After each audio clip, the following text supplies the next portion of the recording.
Dude, we record a podcast, shoot a breaking 90, and I'm like, oh, all right, that's woo. And the only reason I started reading recently is because I got an iPad. Before that, I was just walking around looking at clouds. And Rory Mcilroy has a family. He has the most sponsorships. He's winning everything. And now he's in a public war against LIV, and he's taking it all in stride. He is as impressive as it gets, and I don't know where he has time to keep up with the Barstool universe. Right. He's the Barstool boys and Dan. Foreplay brought to you by Barstool Sports, presented as always by Chevy. Man, you really just took the wind out of Trent's sails there, I feel like, right out of the gate. Well, yeah. Before the gate.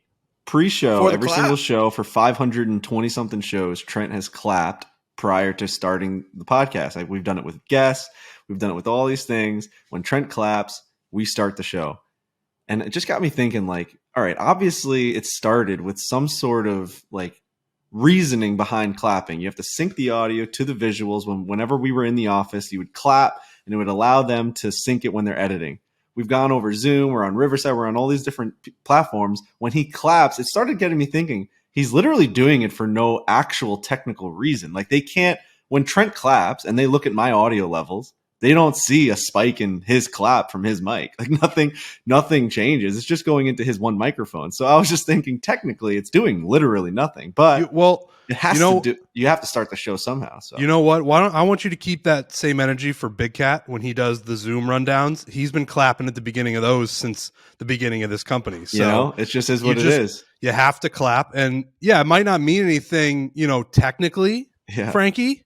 But it means something to us. It does mean something. It's a trigger. It's a trigger to start the show. It's like in golf when some guy does some, Matt Wolf does his little trigger. It's like, all right, show started. So when we do the ads, Riggs says he can't do an ad unless you clap. It's like that literally means nothing, but he just needs to see you clap to just start reading the ad. Yeah, you know what I mean? I think it's almost like on a technical level to me as a human, I think it's everything. Like, it calibrates my brain to be like, it's go time. Yeah. That's go time. That's because we bullshit and we're fucking talking about this. We're bitching about that. When Trent claps, it's like everything aligns. It's time now to do we the fucking go. show.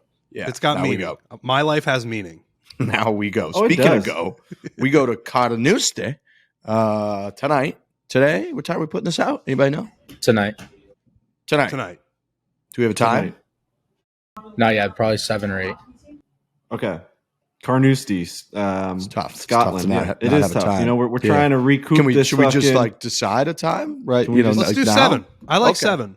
All right. Can we do 12? Can we do during? It's not going to be ready during the day. Probably not by 12. Okay, so we'll Let's do do it tonight. 7.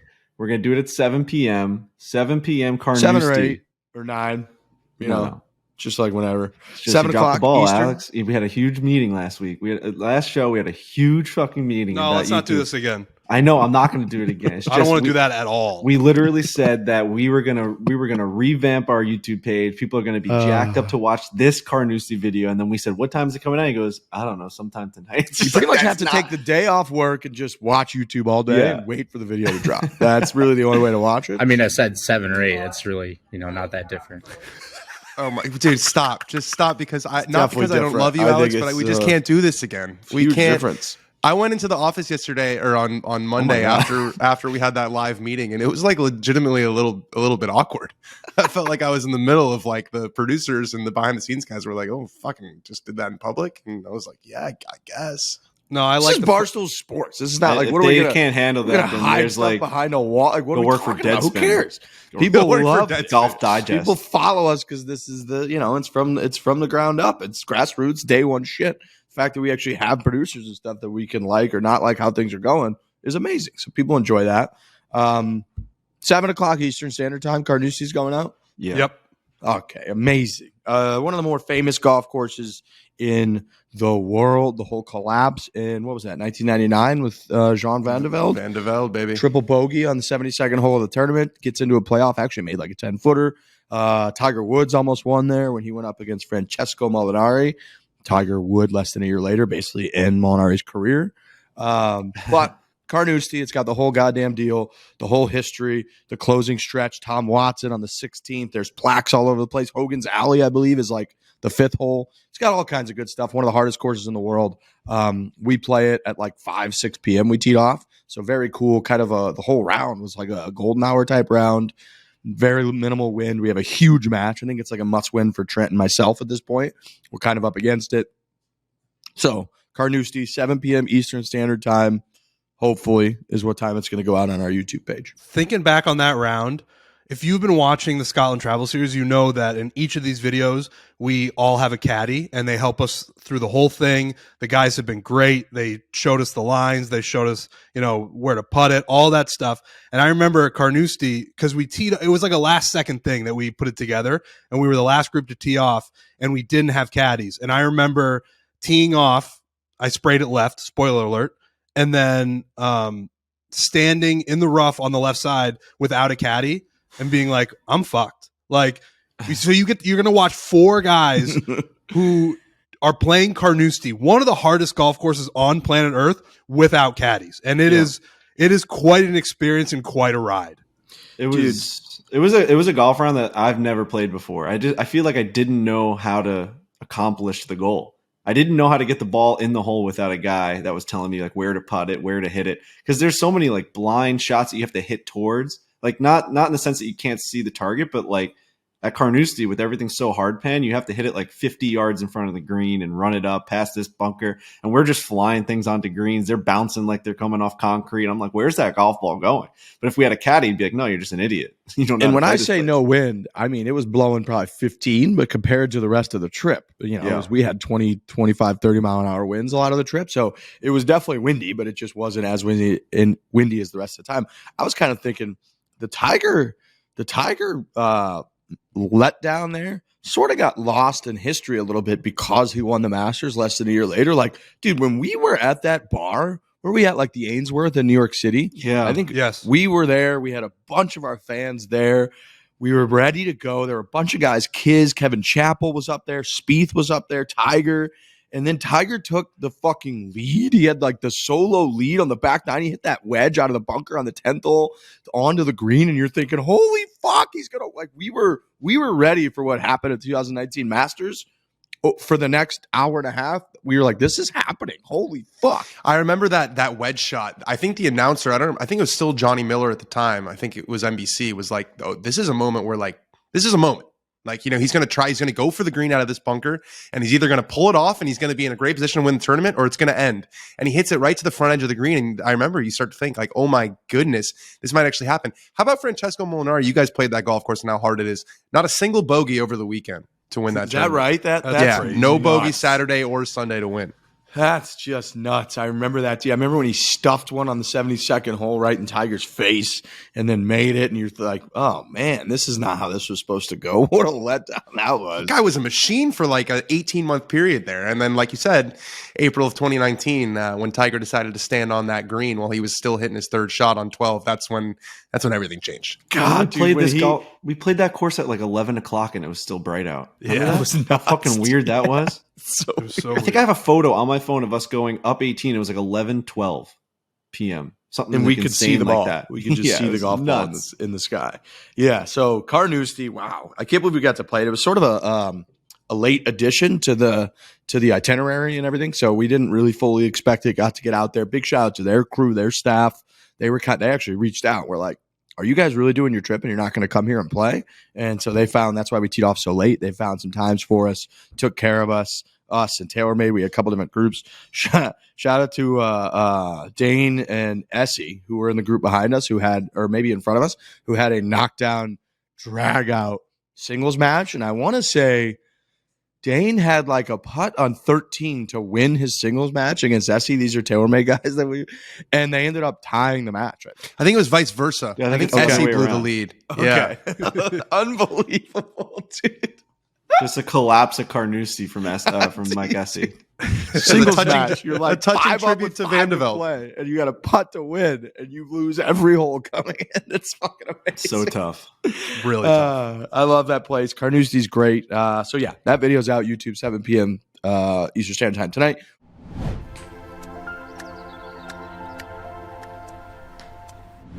Shout out to our presenting sponsor, which is Chevrolet. We love Chevy. EVs for everyone. I'm going to jump to the chase, which is you go to their website, Chevrolet.com. They've got the Bolt EV and the Bolt EUV. You can check them out and get them right now. And then you can build out and order and have ready for you, which is coming very, very soon, a bunch of the different styles, the Blazer EV, the Silverado EV. But there is this theory for a while that, in order to have an electric vehicle, it's going to be extremely expensive. You can't afford it. You're not sure who even really makes them, who's in the future and who's in the past. Chevy, baby. Chevy is in the future. That is the future. There will be a time where basically no one's going to have gas-powered car. I mean, that's just going to happen. I think it's illegal at this in point. California. 2030, I think you're not allowed to sell gas-powered cars. You better get ahead of the game. Right. There will be a time when you don't say electric cars anymore. You just say Just cars. a car. Yeah. Right. They're cars. Totally. Be on the right side of history. Get there now, and Chevy's going to help you do it because they got EVs for everyone, everywhere. They got all their different styles that you've come to know and love. They've got an established full-line brand of Chevrolets. They can offer multiple EV vehicles. They got the value and the variety and the value customers all over the world have come to expect. Equinox EV, Blazer EV, Silverado EV, all powered by Ultium. So go check them out. Go to their website. Go build out an EV for you. You're going to like what you see on there. Trust me, I like it. I go there all the time. It's a great website. It's fun to play with. EVs for everyone, everywhere. Chevy.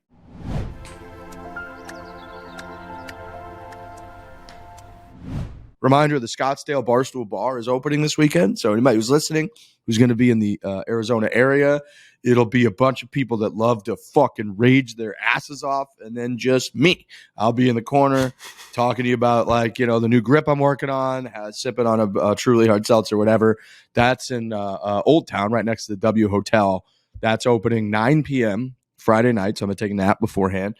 And then it'll be obviously open throughout the whole weekend, football, Saturday and Sunday. I'm going to be out there as well. Biz Nasty's out there, who we got touch on the fact that we played them in the Dozen last night, Dozen Trivia. And then Brianna Chicken Fry, Grace, Danny, who does the prankster stuff. So we got quite the crew that's going to be out there.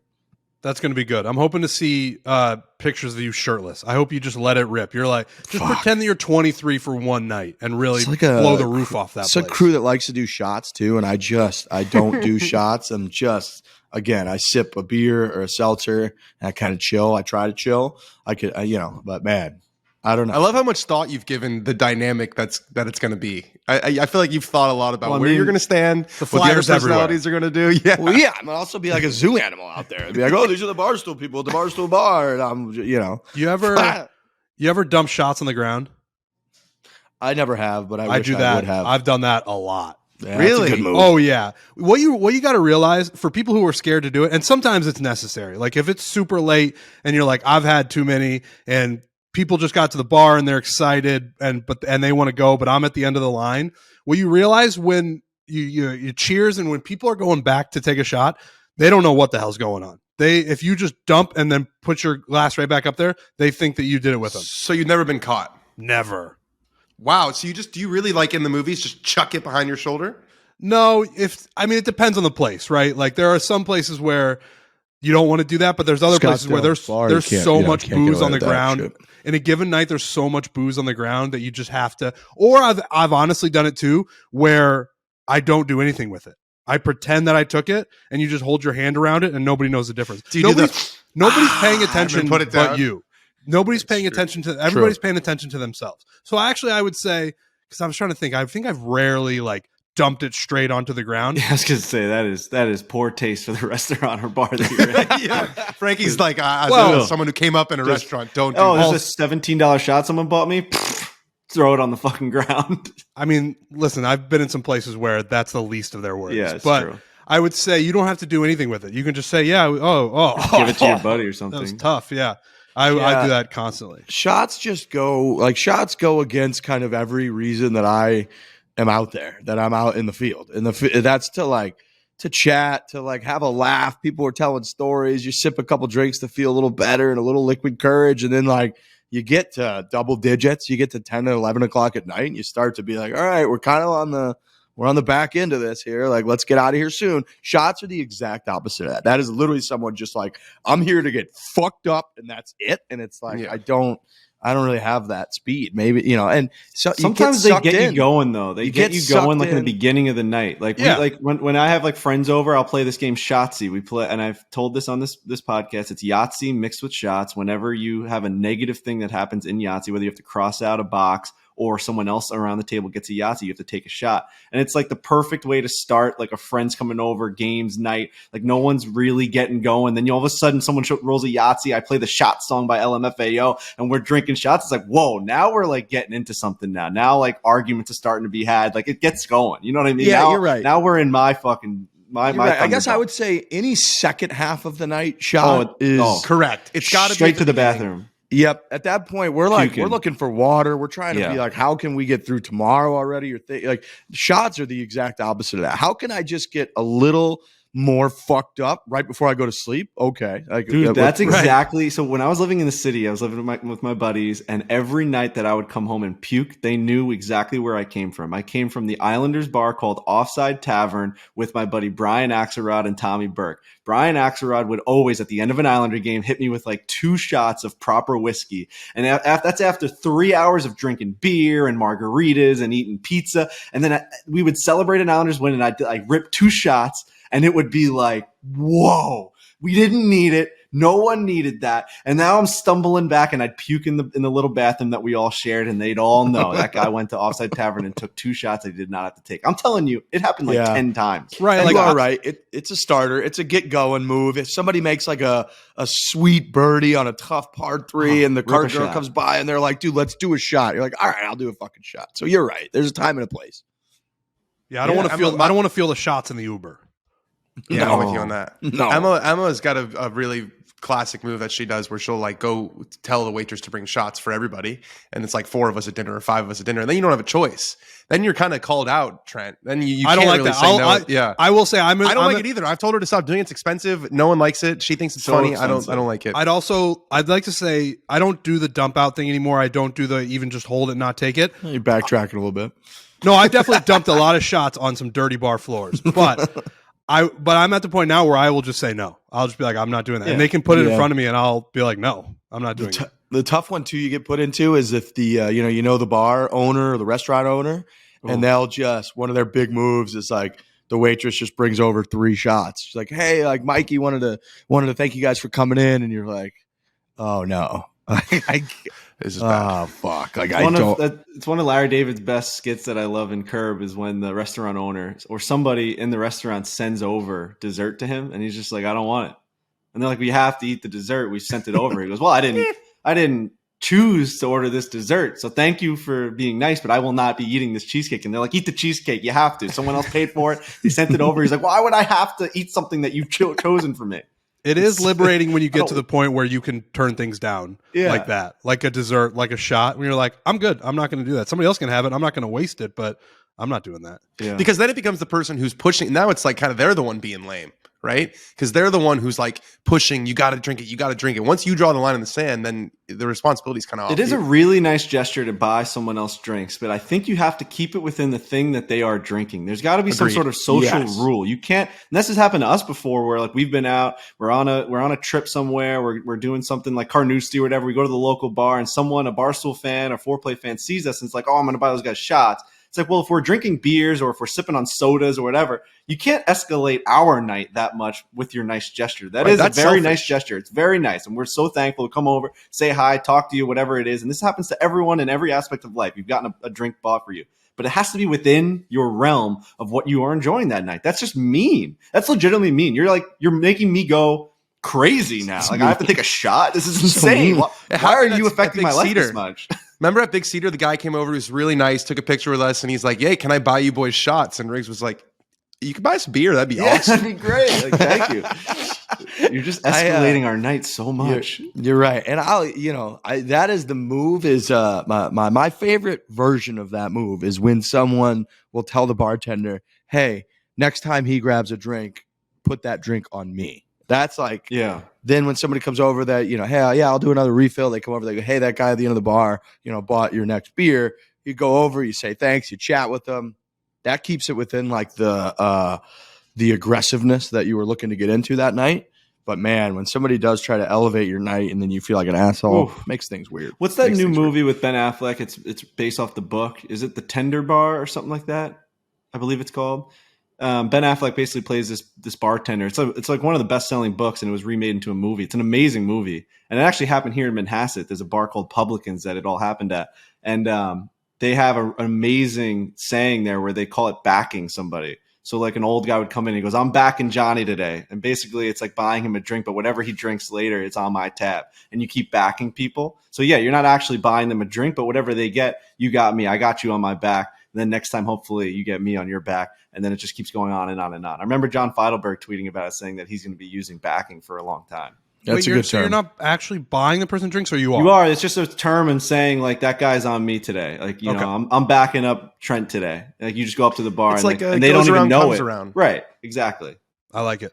It's a little amazing. pay it forward type situation. Exactly. Yeah. Mm-hmm. I like it.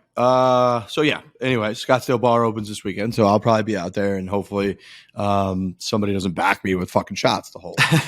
Oh, you'll be Great. back. You're for going to sure. be getting a lot of shots bought for you that day. You're getting raw back, dude. I'm not That's doing just it. gonna Well, I'll be probably crazy. end up doing a shot or like there'll be celebratory feel early on. I feel like Yeah. so I might get sucked into. Dude, a you're going shot with or two. Brianna, Chicken Fry, and Grace. They like tear down college They're gonna be like campuses. crowd surfing and shit. Have you ever And, seen when she does one of these like appearances? It's Oh, yeah. hundreds of thousands of kids are trying to get into like a fucking arena to go see her like have a shot. It's like she's might just she's a get- superstar. I might just get in line and just stand in the normal part of the bar and not be considered like a person. No, I want a That's- video. If there's a video of Sam Bazoin crowd surfing at the Barstool Scottsdale bar, that will make my entire life. I also Is wonder that if it's what going it to is? get to that Scottsdale vibe because that bar is beautiful. It's like two Yeah. stories, like all exposed It's ceiling, sick. like ironclad things going all over the place. It's amazing. Look, Old Town Scottsdale is, maybe a top 5 like bar where everything meshes together type scene in the country at this point. Bachelor parties, bachelorette parties. It's fun. There's all kinds of hot action going on.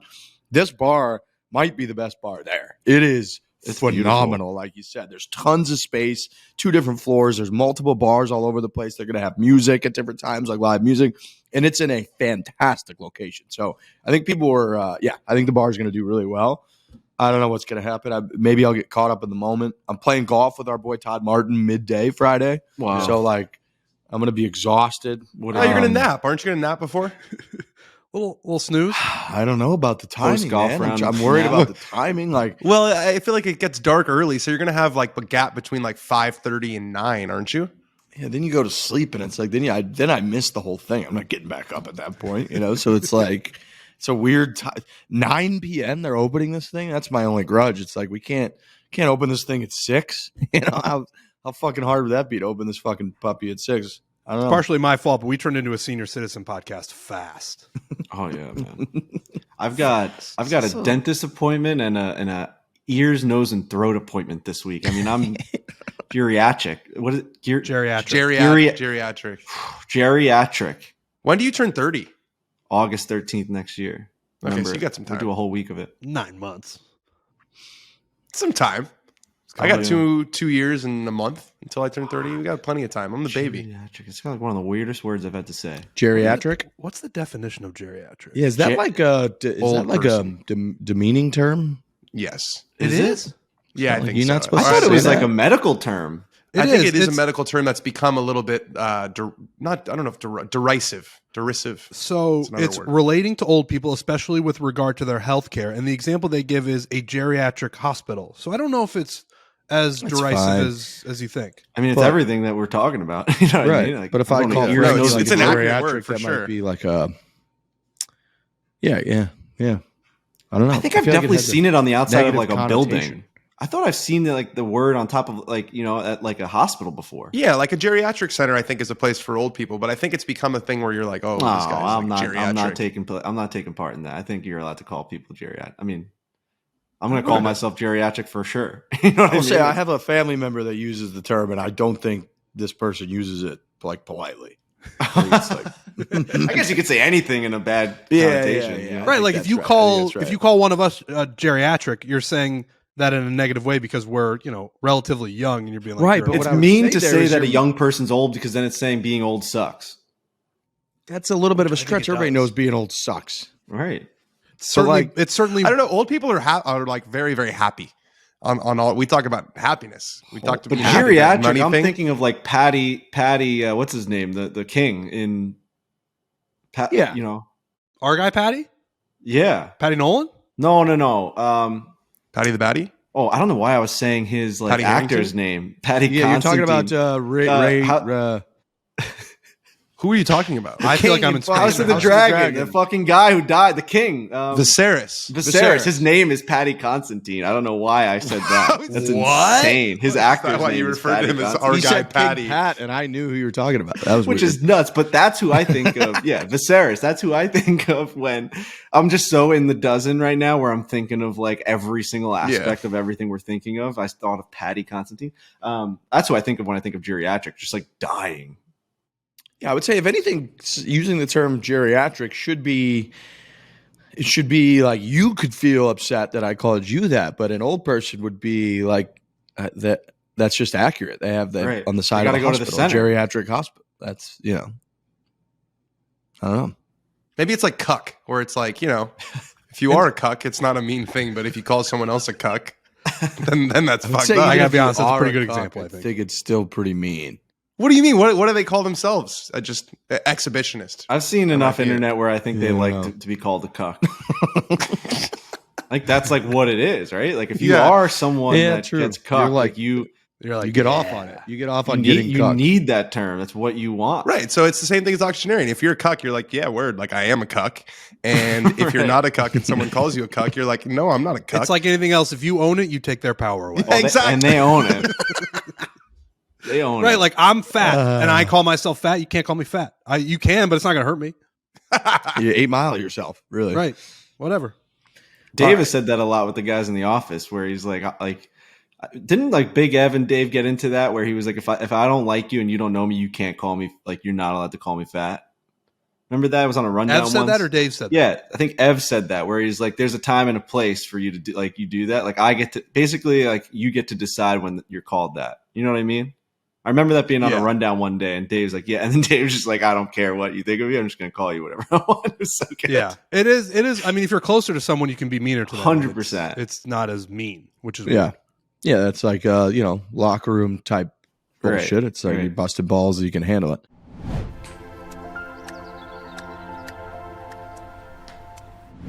All right, first SEC experience was this past weekend. I described it in detail on Tuesday's show. Auburn defeated Texas A&M. Cadillac was at the helm, the whole deal. I was like 5 rows up. I went up in the student section for a little bit as well to capture that, but it was way better with my tickets that I got. You know how I got those tickets, boys and girls? I bet it was game time. Game Time. Boy, is that app easy to use. I'm It's blown very away easy. at that app. And you can go to anything. You went to an SEC football game. Frankie and I went to a Shane Gillis stand-up show. They've got everything on there. And if you're looking for something to do, go on Game Time, find something near you, and go experience it. It's fun. It's just living, right? Like being Right. out at events. That's living. That's why you do it. That's why you do.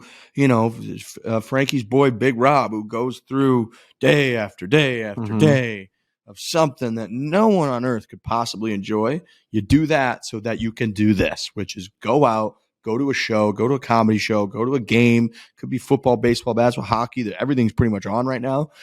So go check it out. Go to Game Time. We've been using Game Time all year. They're the official ticketing app of Barstool Sports.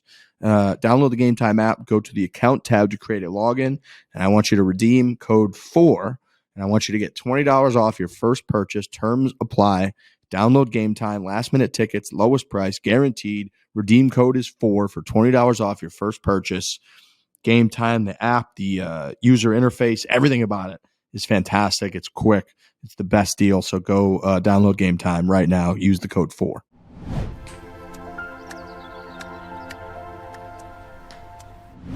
Okay. Moving along. We're done with our meetings. We're done with our explaining derogatory terms. Mhm. We have a bet. We have an RSM bet we came up with. Kind of shocking odds, in my opinion. Makes me think we probably could have come up with something maybe a little closer because So, I mean, it's plus 590 is what we came up with for which we're boosting it. I think it was plus 490 and we boosted it. Barstool Sportsbook. So shout out to Penn and Barstool Sportsbook. Very nice move of them. Promotion, boost, the whole deal. I wagered on this. So I'm in on it. I put $100. Kevin Kisner, Webb Simpson, Joel Damon, Harris English. We are having Harris English and Webb Simpson. We're recording with them next week. So that's why they're in there. And then Joel and Kiz are obviously two of our main guys. So all four of them to make the cut at the RSM Classic this weekend is Sea Island, Georgia, plus 590 on the Barstool Sportsbook. We Plus are new to 590. the bet making game, and so the odds are a bit stunning.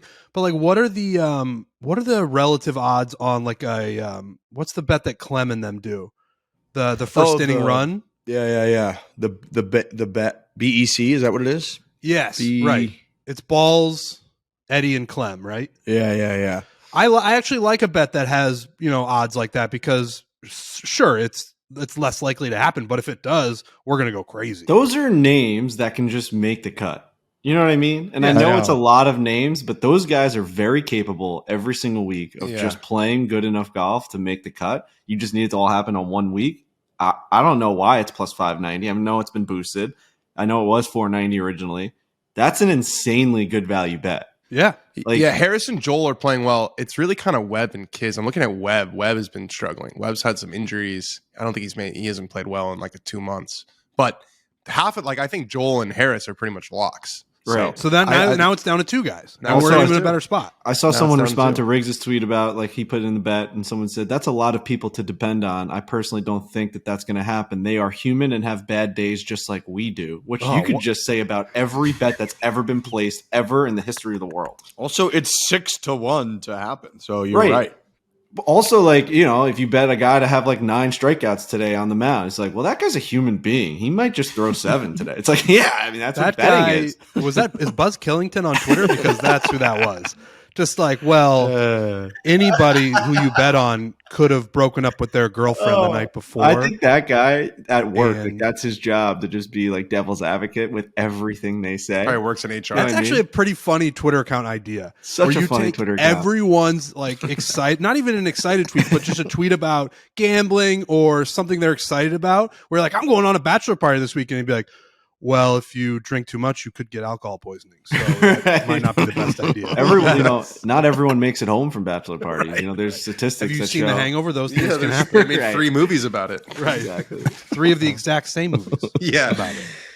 So It anyways, was kind of good. Barstool Sportsbook, go check it out. Plus 590. It's in the exclusives tab. You go on there. It's bet the 4 for the bet. Something. What is it? For the cut. For the cut with an E on 4. For the cut. A little nod to the brand there for the cut. So go check that thing out.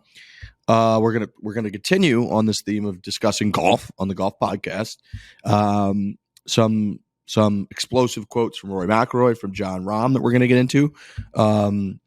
Rory first. Let's talk about Rory first. Who we love Rory, I believe, on this podcast. We're universal Rory Mcilroy fans. We caught up with him, no big deal, a couple weeks ago in Florida. Very nice conversation. Anyways, Rory, weighed in. They're at the DP World Tour finale. They're in Dubai. Is that right, Dan? They are in Dubai. That is correct. They're in Dubai for the DP World Tour finale. Colin Morikawa won this last year, and he's not here. Tony Finau also withdrew this week. So just a couple things I noted, a couple withdrawals. People were just chilling, checking out, I would say. But anyways, Rory's out there. He was asked about LIV, talking about LIV, and his commentary was essentially that he thinks Greg Norman needs to go. I think he just needs to exit stage left. And then he went on to say, I think he's done. He said he's made his mark, but I think now is the right time to say you've got this thing off the ground. No one's going to talk unless there's an adult in the room that can actually try to mend fences. Now, I'll say real quickly on that, obviously that comes off very explosive. That comes off very a little bit petty against Greg Norman. Get out of here. I think this is based, from everything that I've heard, very largely in Rory McIlroy's true assessment of the situation, which is that I think Jay Monahan and many members on the PGA Tour, I think Tiger Woods has a long reported history of not liking Greg Norman, that I think a huge issue in them not coming together and working together, which a lot of people have been like, are these tours just going to figure out how to coexist, is because there are many people that are in charge of the decisions on the PGA Tour side, leading the players' membership, all that truly fucking hate Greg Norman. And if he were not at the head of this thing, there's a much, much higher likelihood that they could find some synergy and work together. It goes both ways because Greg Norman fucking hates them too. And I think that's one of the problems is that it's very, very personal, right? It goes back to the 90s. Greg Norman tried to do this in the 90s. And I actually reread a couple chapters of John Feinstein's book called A Good Walk Spoiled, which you guys should read. It's a really good book about the 90s and just professional golf. And it talks a lot about this issue. And basically Norman, created this league with Rupert Murdoch, who was the head of Fox. They had this Australian combination connection. And he presented it in a room. And Arnold Palmer basically got up there and said, do you know how many times Jack and I and Gary Player have had the opportunity to start our own league? Do you think that you're like the first person who this has happened to? You're greedy. We decided to start the PGA Tour so that it wouldn't be just for the top stars, basically sit down and shut up. And that was very, very humiliating for Greg Norman. And so he's had this axe to grind for 30 years, and he's finally found someone with deep enough pockets to fund it. And so he wants to basically destroy the PGA Tour. And I think you're spot on, Riggs. I think people are starting to be a little bit of momentum for like, let's all come together, right? Like we want to come together. We see the writing on the wall. This can't keep going. But yeah, they're trying to put external pressure on LIV to drop Greg Norman so they can bring in an executive like this guy, Mark King, the Taco Bell CEO, used to run TaylorMade and Adidas, who apparently has been a target of theirs to run the business. If they replace Greg Norman with someone like that, a little bit more vanilla, someone who's not going to post vlogs basically of his days at the tournament, pouring shots in people's mouth and be more a traditional leader, I do think we could start peace talks, but I think as long as Greg Norman's there, it won't happen. And it's tricky because Greg Norman is the face of LIV. That's what's so tough about this is he's the one who's been out there in front. He's the one who's kept them in the news. So they're in a tough spot now where LIV probably knows, all right, if we actually want to have a long-term solution here, it might be worth getting rid of Greg. But then also, what is our brand if it doesn't have Greg Norman involved in it? It is funny that the first thing I thought of when I saw Roy's comments was, well, Greg's going to flip out. He's going to post something. He's going to say something. He's going to go crazy. So I think you guys are right. And I do think, to answer your question a little bit, Danny, I think LIV has gotten to a point, definitely to a point that we didn't expect, where it can succeed. It probably needs a stiller hand now. Like it got to the point where it is now because of Greg, yes. But to sustain, I think it probably needs a more level CEO. That's like that. Like Greg Norman was super valuable to them, but I don't think he is valuable to them going forward doing the things that he's been doing. Right. That's what Rory's saying, I guess. Now, collectively, do we think that for anything in golf to succeed going forward, that these guys have to merge, or do you think that there is a way that they could both be separate entities for the next 50 years? Where do you guys think? I think if that happens, then the majors are going to be the only thing that people care about in golf. I just think it will like shrink the pie. Do you think for golf to survive, quote unquote, there has to be unity at some point?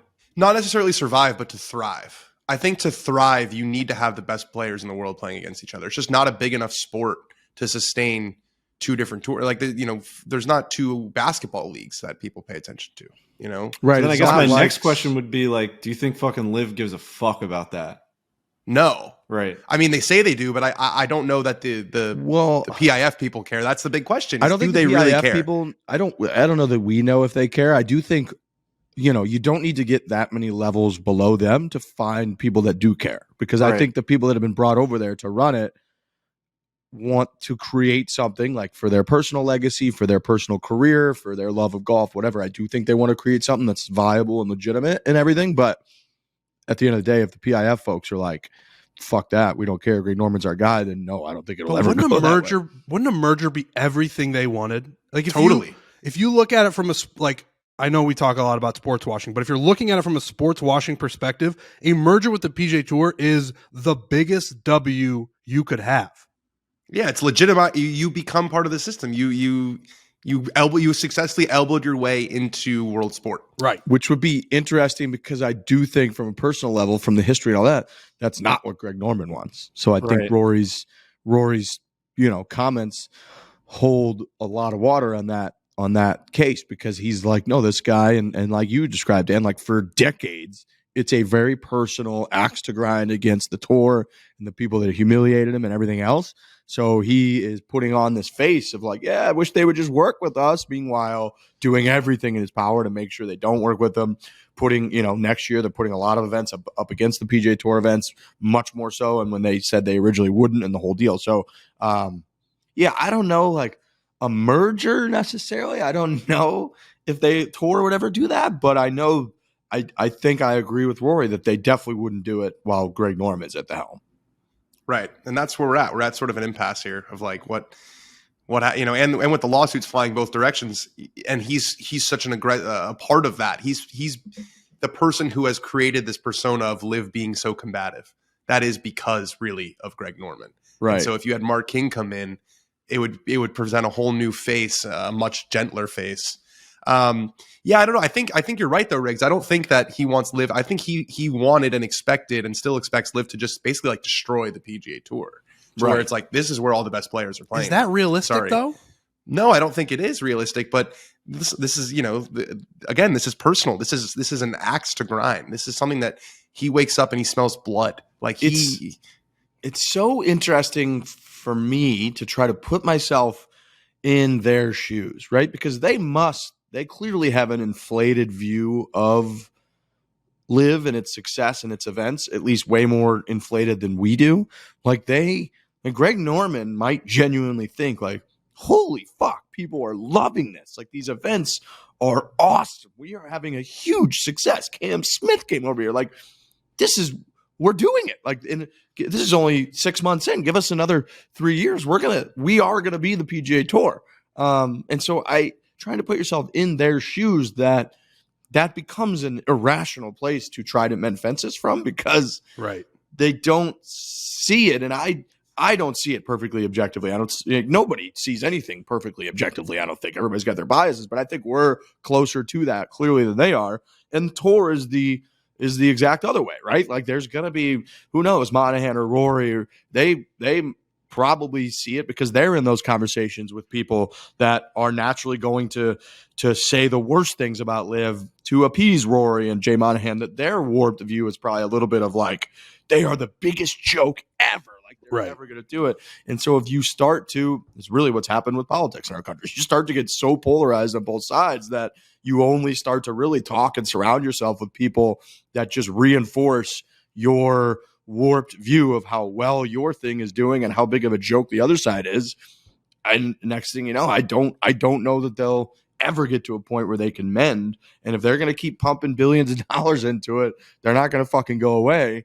And we might have this shit for a really long time. Right. There's definitely people in a boardroom for LIV saying, why would we ever merge with PGA Tour? Because we're just going to be better than them. Like that's actually a negative for our like business plan. Like we're just going to dominate them and they're not going to be existent. Like they're going to be the ones that are knocking on our door saying, please just give us a couple tournaments that we can be like a part of this so that we don't go away. Like if you're putting $2 billion into a golf league that's only 6 months old and has got this much traction, how could you not be looking into the next 5-year plan thinking you're just going to dominate the game of golf? Like how horrible of a business plan would that be if you're not expecting to just succeed? You know what I mean? It's a classic echo chamber. And that was one of the takeaways I had from going to a couple of these LIV events was, the players themselves, a lot of them surround themselves with yes men to begin with, right? Like, you're so great, everything's so great.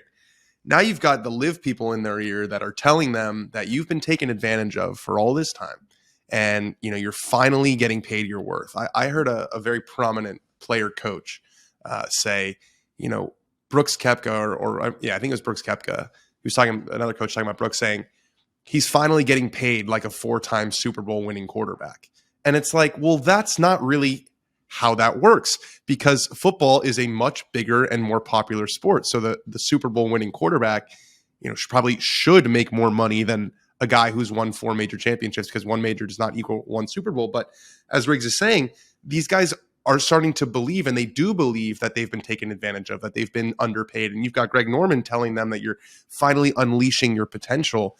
And I think you guys are spot on, where it's like they don't have a realistic view of what they are, because there's nobody in the room who's going to say, actually, I don't know if these guys were underpaid, basically.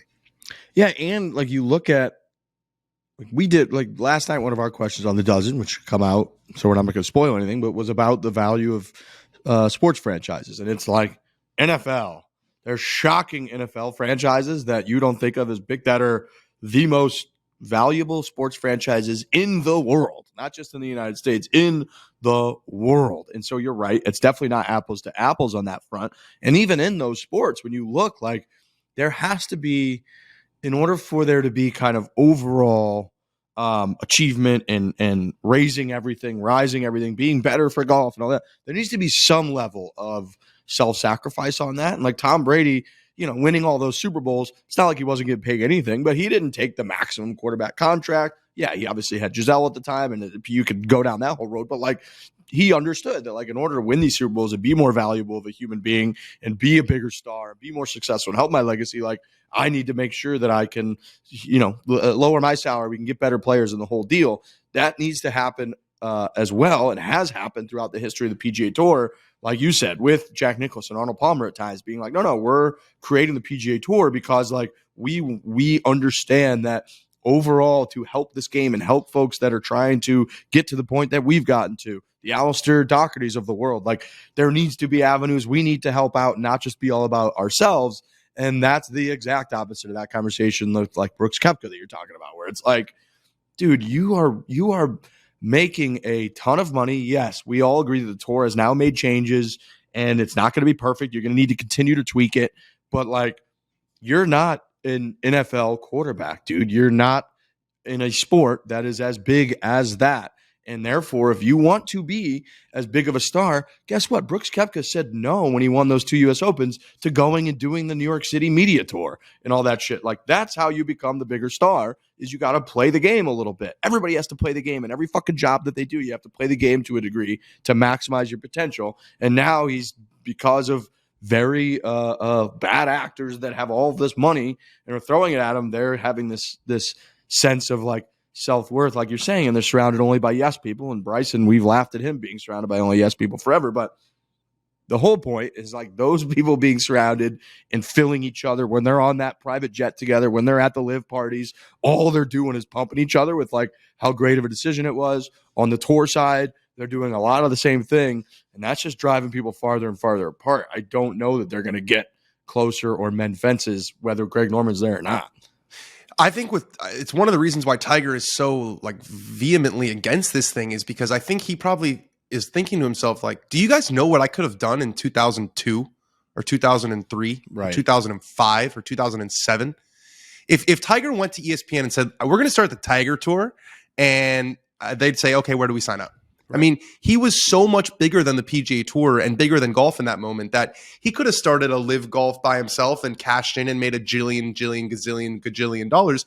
But as you said, Riggs, his concern for the overall ecosystem was more important, and he was able to see beyond maximizing every single dollar that he could earn. And that's a really good point that you're making about the self-sacrifice that seems to be just basically gone, and again, on a personal level, I can never blame someone for making as much money as they can. Like, I totally understand it, but I don't know if that's better for the whole of the game. And I think Tiger and Jack and Arnie were able to see that big picture where maybe me making more money is not actually good for the entire ecosystem, and they were willing to make that choice. And Tiger still made $1 billion twice. So if you are successful at it, you can still make way more money than you're ever going to need.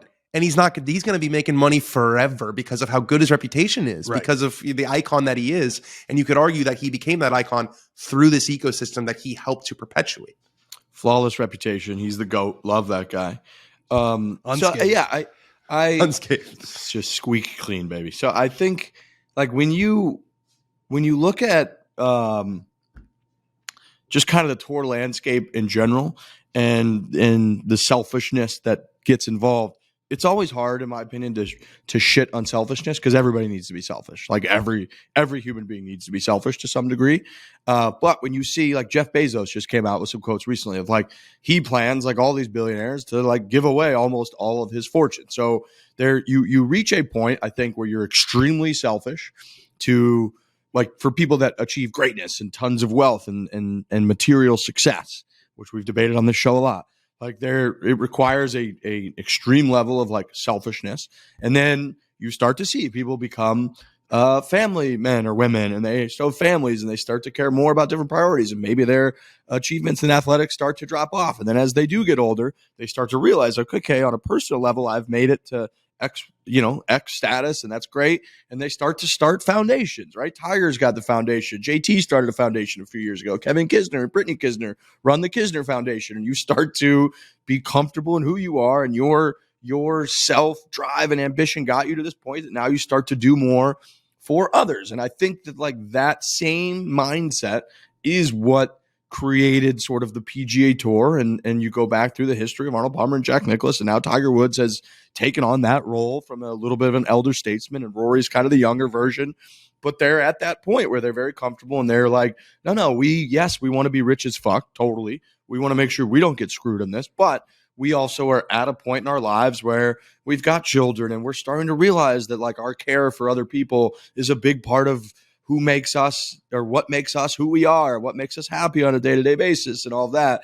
And that's just not present, I think, currently in LIV and in the LIV, like, ethos. And I think that, to Rory's point, like, if you get somebody out of there, or if you get Greg Norman out of there, who seems to be pretty much his whole life like Greg Norman, the Greg Norman brand, fuck the PGA Tour, fuck those guys that made me look like an idiot 30 years ago, and you get somebody in there that understands a little bit more of everything that we're talking about and has a little bit broader of kind of a vision for this than just like personal fuck them, I think that there could be amending. As much as we've talked about the separation, all that, I don't think LIV's going away. I don't think the PGA Tour is going away.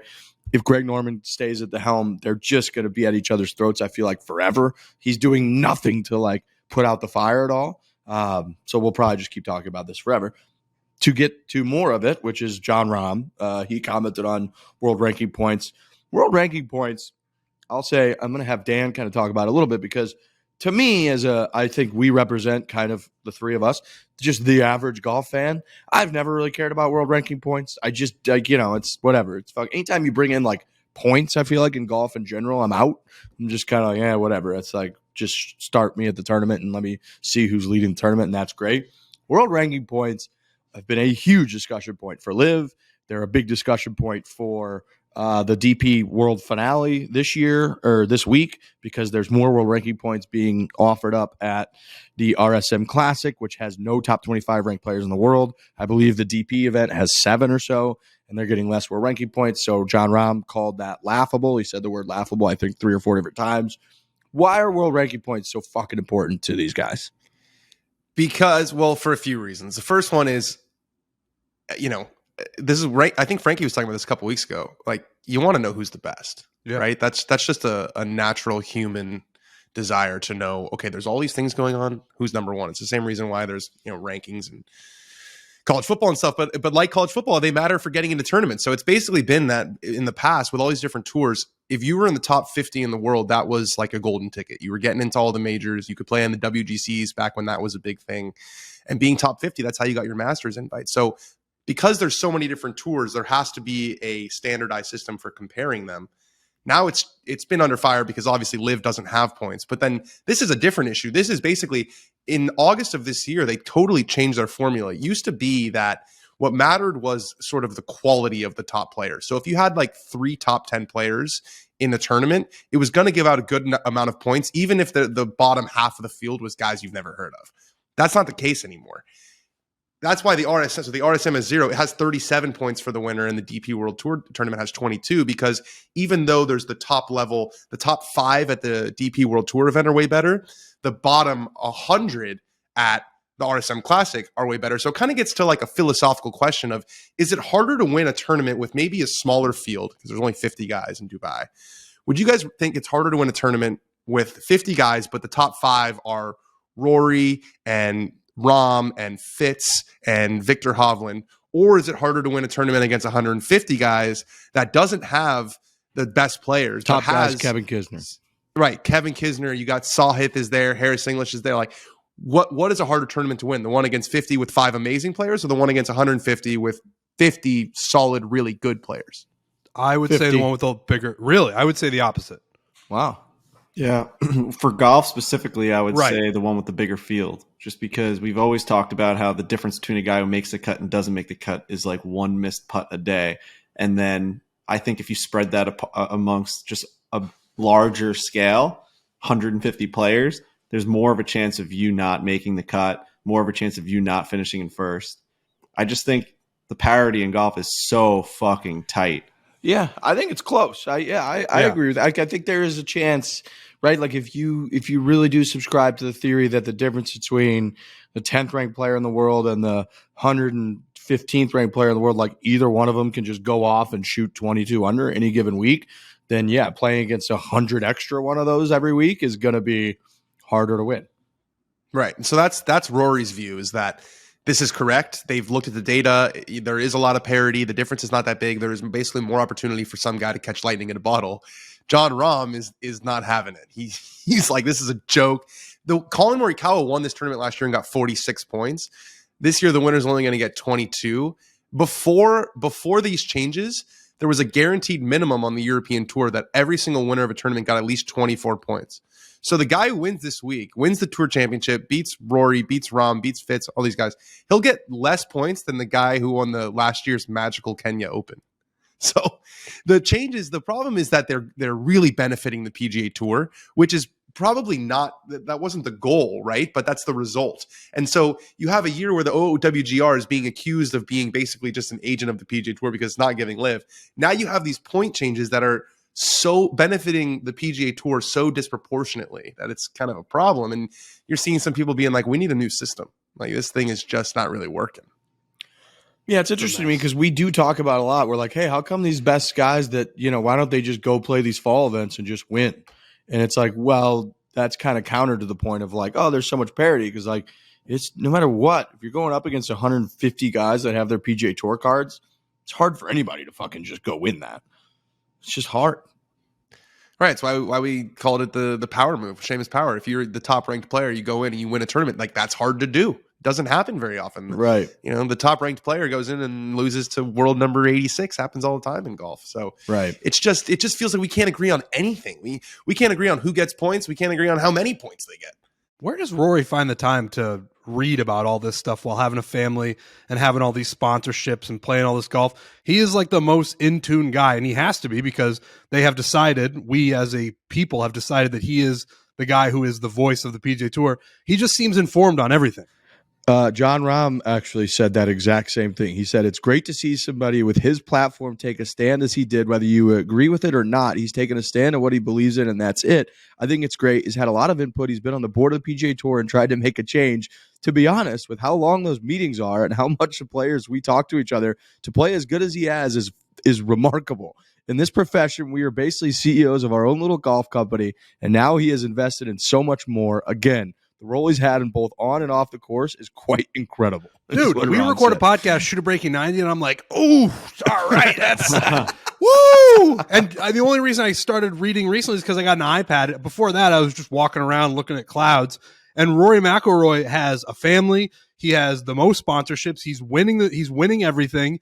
And now he's in a public war against LIV, and he's taking it all in stride. He is as impressive as it gets, and I don't know where he has finds time the to keep up with the Barstool universe. Right. He's the Barstool boys and Dan. It's crazy. He's something else. I know. It's amazing. Yeah. Jon Rahm himself was like, holy cow. How is this guy doing all this?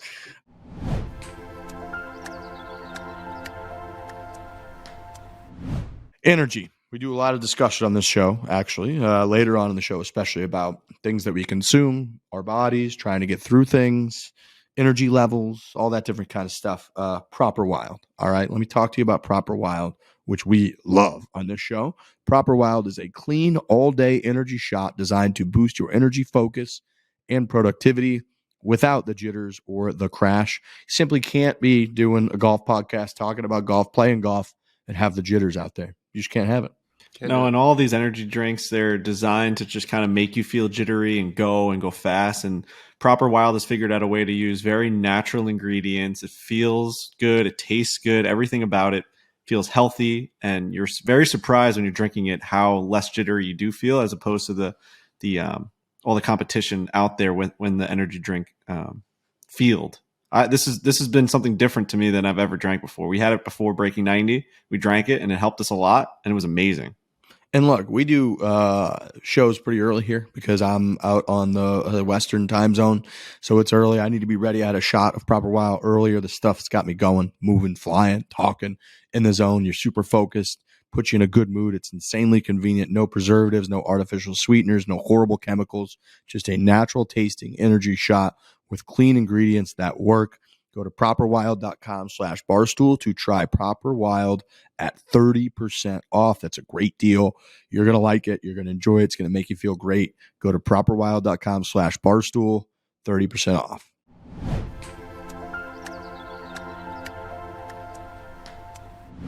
All right, moving on. I got a couple fun facts about the Ice Age for you guys. Okay. When are we doing that wheel? Next show. Okay. With the Thrones recap. Yep. But we're really going to do the wheel. Okay. Okay. Yeah. We're going to do the wheel. And from the gallery. Yeah. We actually have some from the galleries to get to. No big deal. Ice Age. How cold? So we are currently, actually, they think currently in an Ice Age. I thought we talked about global warming all the time. That's what the It's libs a are whole always deal. I've talking been reading about. about it all morning. It's pretty wild. But anyways, there's a debate that we're still in this latest Ice Age, but the peak of this Ice Age, whether it's ended or not, is up for debate. They think was about 20,000 years ago.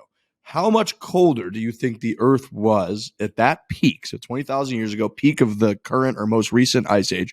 How much colder do you think the Earth was than it is now? Well, how do you find the number? Like, is there a number right now? Like, is it Well, currently? I'm saying here, like on Earth now, if you look at, I don't know what the number is, but like the average temperature is probably what, 50 or 60 degrees, like Fahrenheit. Like it's really Right. hot in some places, really cold in other places. Okay. So, Right. so comparative to that number, do you think it was Let's say 10 degrees. Wait, I was gonna say even smaller because they always talk about how But 2 people degree increase survived would be it, though. catastrophic. But people I'm gonna- survived it though. Like humans survived the ice. No. Age. I'm saying I think it was like a 6 degree difference. Okay. Wow. Okay. Maybe I feel like I'm back on the dozen. I'm gonna say 5. I'll be honest. Frankie's saying that people survived it. Is that true? Yeah.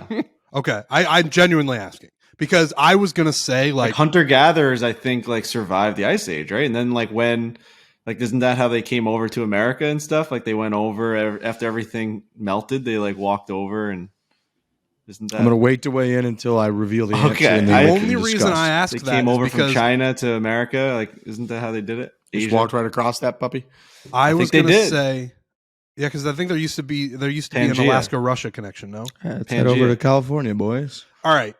The reason I'm saying this with such skepticism is I was going to say 5,000 degrees colder. So I didn't know that there were people. So I Never seen Ice Age the originally- movie? Is that historically accurate? Well, they have people. Those aren't in people. It. Well, they have people in it. The baby. What do you mean? It's like the most think I've main seen it. character with Ray Romano's he's the elephant. I'm sticking with it. He's the 5,000. mammoth, and he's got the baby with him, and the baby's like, "Wah!" I'm sticking with it. 5,000. So when I 5,000 degrees colder. when I saw the original question, I was with Trent. I was like, wow, this must be so much colder. Ice Age, like just the whole world is just a glacier is kind of what I was thinking. Frankie nailed it. 10 No. degrees Fahrenheit. Come on. 10 degrees. How about that, Frank? 5 degrees Celsius, 10 degrees Fahrenheit. The world was 10 degrees colder, and it was an Ice Age. Well, that's what they say with global warming, where it's like if it's 2 degrees or 3 degrees, Changes it can just everything. catastrophic change. Catastrophic. Which it makes sense once I started thinking about all that. But when I first saw, because it was one of those tabs where it's like a question: how much colder was the Earth during the Ice Age? And then you had to click it to get the answer. And so I first was like, dude, it must have been so fucking cold, and it's just 10 degrees colder. That to me is a misnomer. That's a chilly age. It's a jacket age. I got light light sweater light age. jacket age. Yeah. Early hoodie fall age. Early fall. Yeah. Ice Age. They've got us. They've really got us thinking that There it's were super people, cold. right? It was branded people- poorly. Oh, yeah. people- yeah. Well, that's sort of our guy, Graham Hancock, right? That's his name? Yeah. Yeah. That's sort of his whole point is like, no. We think that people were just like non-existent. Basically, your civilizations were non-existent because of the Ice Age and the whole deal. And then everything formed afterwards. And he's like, oh, no. People have just lived through all of this and were wildly sophisticated and advanced like 100,000 years ago. I know that the general population thinks the way that Riggs and I do on this topic. When they hear Ice Age, they think it was just wind blowing, snow everywhere, ice covering everything, nobody around, not even any sort of. There were glaciers as tall like as the moon. Like that's what the whole planet was at that point. So you're saying that there were really hot days during the Ice Age? Yeah, dude. They talk. It got to like 105 degrees in the desert. Just I was reading about this shit. Yeah, they were like, there'd be a year where it'd be really cold, and then the next year it would just be brutally hot during the Ice Age. I think this is going to be eye opening for a lot of people, myself included. It does feel like Ice Age is downright misleading, honestly. Yes. So scientists, which I know we all are skeptical of now since we listen to these Rogan podcasts, and we're just who knows what the fuck we're supposed to think. But scientists in general believe there have been 5 ice ages throughout the history of Earth. How old do you think the oldest ice age was? Like when did How many years ago would you have been in the oldest ice age? I don't think I understand the question. So 5 How many ice years ages ago was ever. the first Ice Age? Okay. 3 billion. Okay. How many years ago was the first Ice Age? I think the Earth is what, like 5 billion years old? Is that right? I think 14. I'm going to say that 14? Ice Ages happen more Something like frequently than we think. And I'm going to say that it was only like, the first one was only like 3 million years ago. I think you just stole Dan's. Oh no, he said billion. No, I said billion. I'm going way Trent's lower. in a house of horrors right now. Bro, I don't know. I mean, this You said we're Anyone living in that an Ice actually Age right knows now, and this I stopped paying. My brain is like, we got to check out for like 20 just say a minutes. number. Just say a number. Let's A get million to years ago. it. Okay. So the oldest ice age was from 2.4 to 2.1 billion years ago. Wow. It was the oldest ice age. Dan was close. He was very close. And You then just forget we're living on a planet sometimes, and I think think people just about how don't think long about this it. planet has been here. And then after that, 850 to 635 million years ago was the next ice age. So that thing lasted, 200 plus million years. That's insanity. You ever think about how when you I follow? just want to correct myself. Dan, you were right. It's 4.5 billion years old. For some reason, I thought it was like 11. I think the universe is like 14 billion years old or something like that. That's maybe what I was thinking of. That's just like what the computer says when it created this whole thing. The But simulation. you ever think about how when you follow these fucking internet accounts, like I follow, SpaceX and the Webb telescope, James Webb telescope, and all these things, right? I was about to say the Webb.com tour telescope, and That fits this podcast. and I missed the web.com tour. you see these images of these like galaxies and these clusters and these formations and these planets.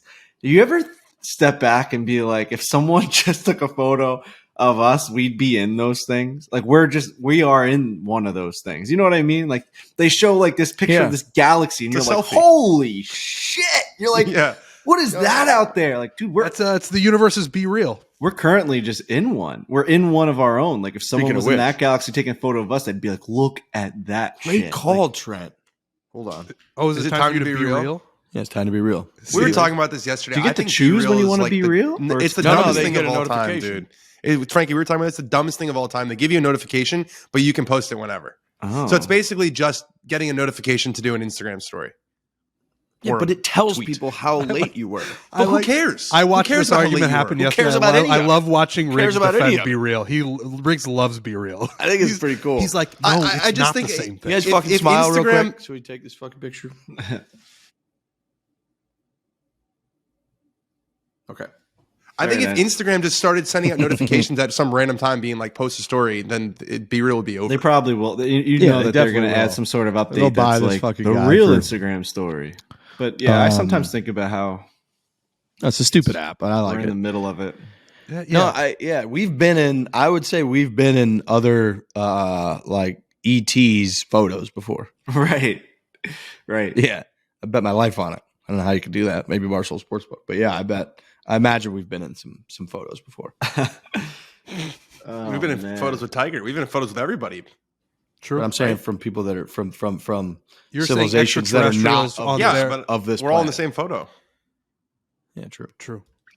Really, the photos they're seeing are like not us because the light's hitting them. It's like the dinosaurs or even earlier. True. They're yeah. They're watching Ben anyone Hogan from play golf. another But they planet know has that seen because if they can see onto our planet, they're advanced enough to know that what they're seeing is from however many light years away they are years ago. Did I tell you guys? I think on this podcast I came up with that movie idea where it was like the light is going to be leaving Earth, and then someone's going to be traveling with the light, and then you could like duck into the light rays at different parts, and you could basically see back in Travel time. through time. You know what I mean? Like if you could just go at the speed of light. The only problem is speed of light is like light is not like a visual thing that you can duck into, but if they could somehow tap into that light and what it's reflecting and what it's giving off, that would be how you could time travel. But you wouldn't be able to like interact with the time travel. You'd just be able to see what happened. You know what I mean?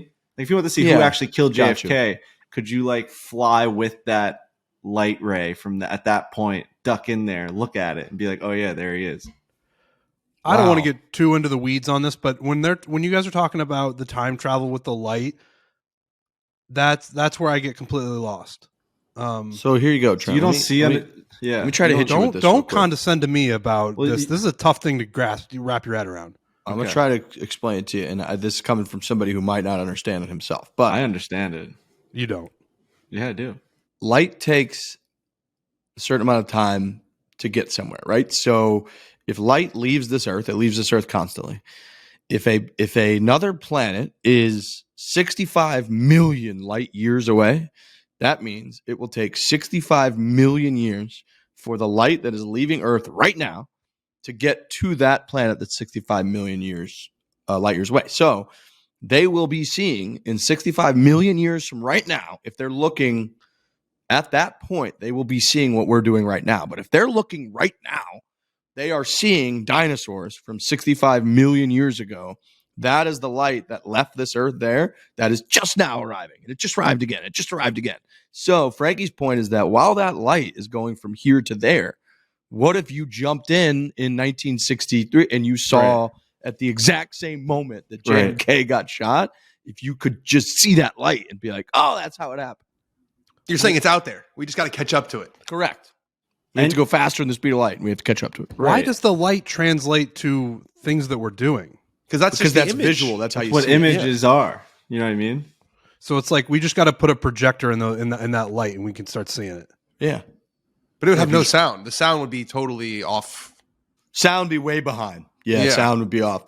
Be like if Trent didn't clap. That's kind of like what's going on. You know, everything's fucking Wouldn't know off what sync. to do. Yeah.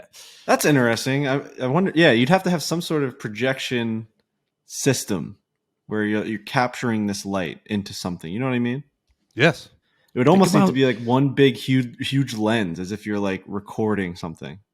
Right. You need like a huge camera facing the light. Huge. Which is, I guess, a Can telescope. you actually get in front of the light? That seems like a no to me. Did I just describe a telescope? I think you might have just invented a telescope. Did I just invent a telescope? This is Galileo. You just way to go, Galileo. I'm proud of you, man. Did I just, in a very more dumb sense, do exactly what Galileo did? 600 years ago. Yeah, I was going to say 1,000 years ago, whatever it was. We should capture the light with a giant camera. Like, if he basically saw, like, this stuff is going, and we need to somehow capture it with some sort of... I don't know. Yeah, Galileo died in 1642, so you're a few years behind. I believe he died under house arrest, right? Because he was the one who claimed that the Earth was not the center of the universe. That was the heresy. What? Right. That was heresy. Yeah, Yeah. Didn't they send it? What they sent him to like an island too? I think. Spent the rest of his life under house arrest. Yeah. Galileo later defended his views in dialogue concerning the two chief world systems, which appeared to attack Pope Urban VIII and thus alienated both the Pope and the Jesuits, who had both supported Galileo up to that point. Right, because he was saying that the sun was the center of the solar system, not the Earth. Imagine people saying that for thousands of years, and then you have the balls to be like, no.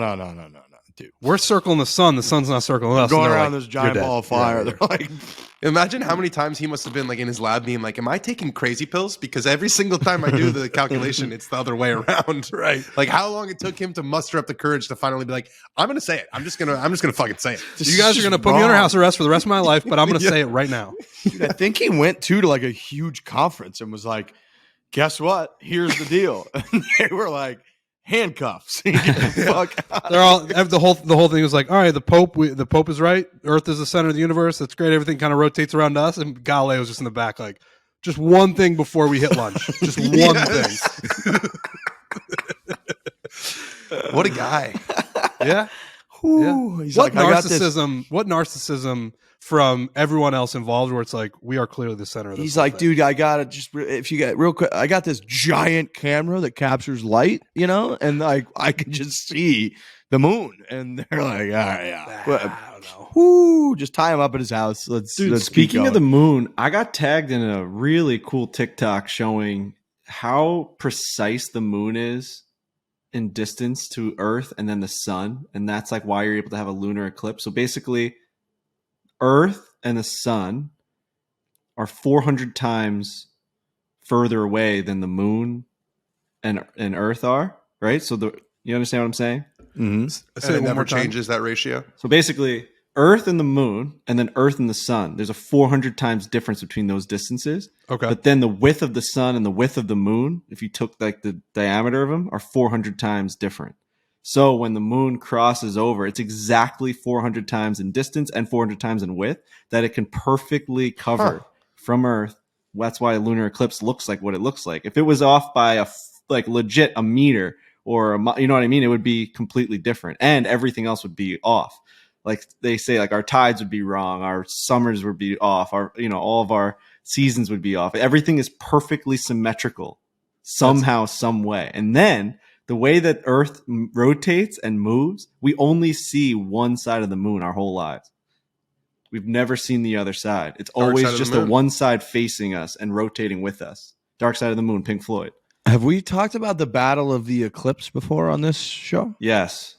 I don't know. I don't think I was here for it. Amazing. It's an incredible tale. The But world it's was from going to end, right? It's from like the 6th century, and it was in present day Turkey, and it was like the Medes and like the Lydians, and they had been in like a 5, 6, 7 year war. And then they were meeting, and on the day that they met for one of the biggest battles that they were going to have, in the middle of the day, the sun just went out. And Oh my God, imagine that. and they were like, whoa, that's never happened before ever. The sun comes up and then the sun goes down, and it was a lunar eclipse, I believe, where the moon just covered the sun, and they just stopped and they signed a peace treaty, and that ended the war. They were like, all right. Clearly, somebody doesn't want us doing this. They were like, we cannot be doing this anymore. If we're pissing off the gods, it's over. And they signed a peace treaty, and it ended like this long war. I mean, it makes sense of like why these ancient people, how they rationalize these crazy things happening, like with Poseidon, right? Like you see a tidal wave or a tsunami, you're going to think, well, there's someone who's making that happen. 100%. And so that's going to make your brain explode. Now we understand these things, and they still blow our mind. Imagine how much an eclipse blew that soldier's mind. Dude, we've only just started learning these things like 50 years. You know what I mean? Like if you really think, like we've started just getting these images and all of these breakdowns and scientific like explanations for the last maybe, I don't know, 75 years. If you like, how long has NASA really been around and firing on all cylinders? I mean, 100 years. I don't even know what's the and number? believe when was like NASA invented? If you told that, right, like for thousands of years, it was like the Greeks who thought the sun god just every morning got up, tied the sun up to his chariot, and just drove across the sky for like 15 hours. If you told them, though, that like, no, dude, we created these rockets that we put humans on and we shoot them up into the sky, and then they just explore stuff, they'd be like, all right, dude, we're gonna stick with the chariot thing for a little bit. That's pretty fucking crazy. Hey, isn't that interesting that only these people that have gone around the moon and have done an orbit around the moon have seen the other side? Right. So up until then, people thought it was like a one-sided thing. Like some people thought it was like a projection. Like there were like all these people that aren't thought, there like, conspiracies that there's like a bunch of there's a bunch of stations on the other side of the moon? and like that it's a satellite, and like because it's so perfect that like some other extraterrestrial person or like being put it there to like Dr. help us. Evil's lair.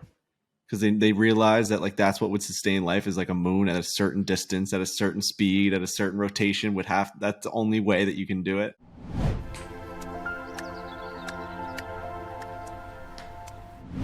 %, which is almost half, you're not a mathematician, of men experience moderate to extensive hair loss in their lifetime. Hair loss is no good. Trust me, I'd rather have hair than not have hair. I think everybody agrees with that. Yep. Yeah, that's a fact. Cosign. Yep. There are options available to help stop balding in its tracks. The sooner a person starts treatment for hair loss, the easier it is to keep the hair they have. We're talking about Roman. Roman offers both prescription medication and over-the-counter treatments. Research shows that 80% of men who use prescription hair loss treatment had no further hair loss after 2 years. Getting started is very simple. You just complete a free online visit. Then a U.S. licensed healthcare professional will work with you to find the best treatment plan. If medication is appropriate, Roman ships it directly to you in discreet packaging with free 2-day shipping. Whole process straightforward, and discreet treatment start at $20 per month on a quarterly plan. So here's what I would like you to do out there. You go to Roman. They have a special offer for our listeners. Use the link, which is ro.co/foreplay today. Use this link to get 20% off your first order. That's ro.co/foreplay for 20% off. Just go to ro.co/foreplay today for 20% off.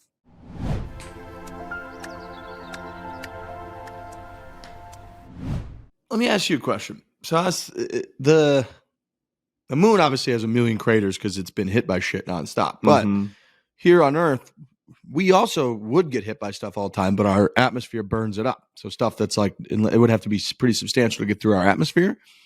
Do they then just witness things crashing into the moon currently all the time? I know. I wonder. I feel like no, because there's cameras on the moon. We'd see that, wouldn't we? That's what I'm thinking. How come we don't have footage of like comets just hitting the moon all the time? Because it doesn't have an atmosphere. Right. Or it has a minimal atmosphere. So wouldn't shit just hit it all the fucking time? Aren't we currently going through what's like the greatest Ice Age? No, it's like the grandest comet like debris cycle that will enter in like the next whatever millions of years. I think that guy Graham It's a little scary. Hancock says it. He says like we're currently in one where it's like a belt of just so much debris from these comets, and we're just, you know, they obviously do all the math and like they see that we're not near them, but we have to just like survive this. It's like crazy. Don't they miss them a lot too? Aren't they like, yeah, that one just come by us. We just, we didn't see it coming. Blind spot. Come from behind the sun. That's like a lefty pitcher pitching to a left-handed guy. Yep. You have less time to react. You're like, oh, Couldn't see it. Front door slider. They did do that experiment though, like a month ago. Didn't they fucking blow up a interplanetary defense, baby? So that us humans are just like, we just calm down about what's about to happen. Did I see on Twitter? This is how I find about everything. So does everybody else. Artemis was a rocket that they just sent up to the moon yesterday or something. Is that right? Artemis? Yeah. Let me Google this shit real quick for you, Trent. Artemis. What'd you say, Trent? I missed you.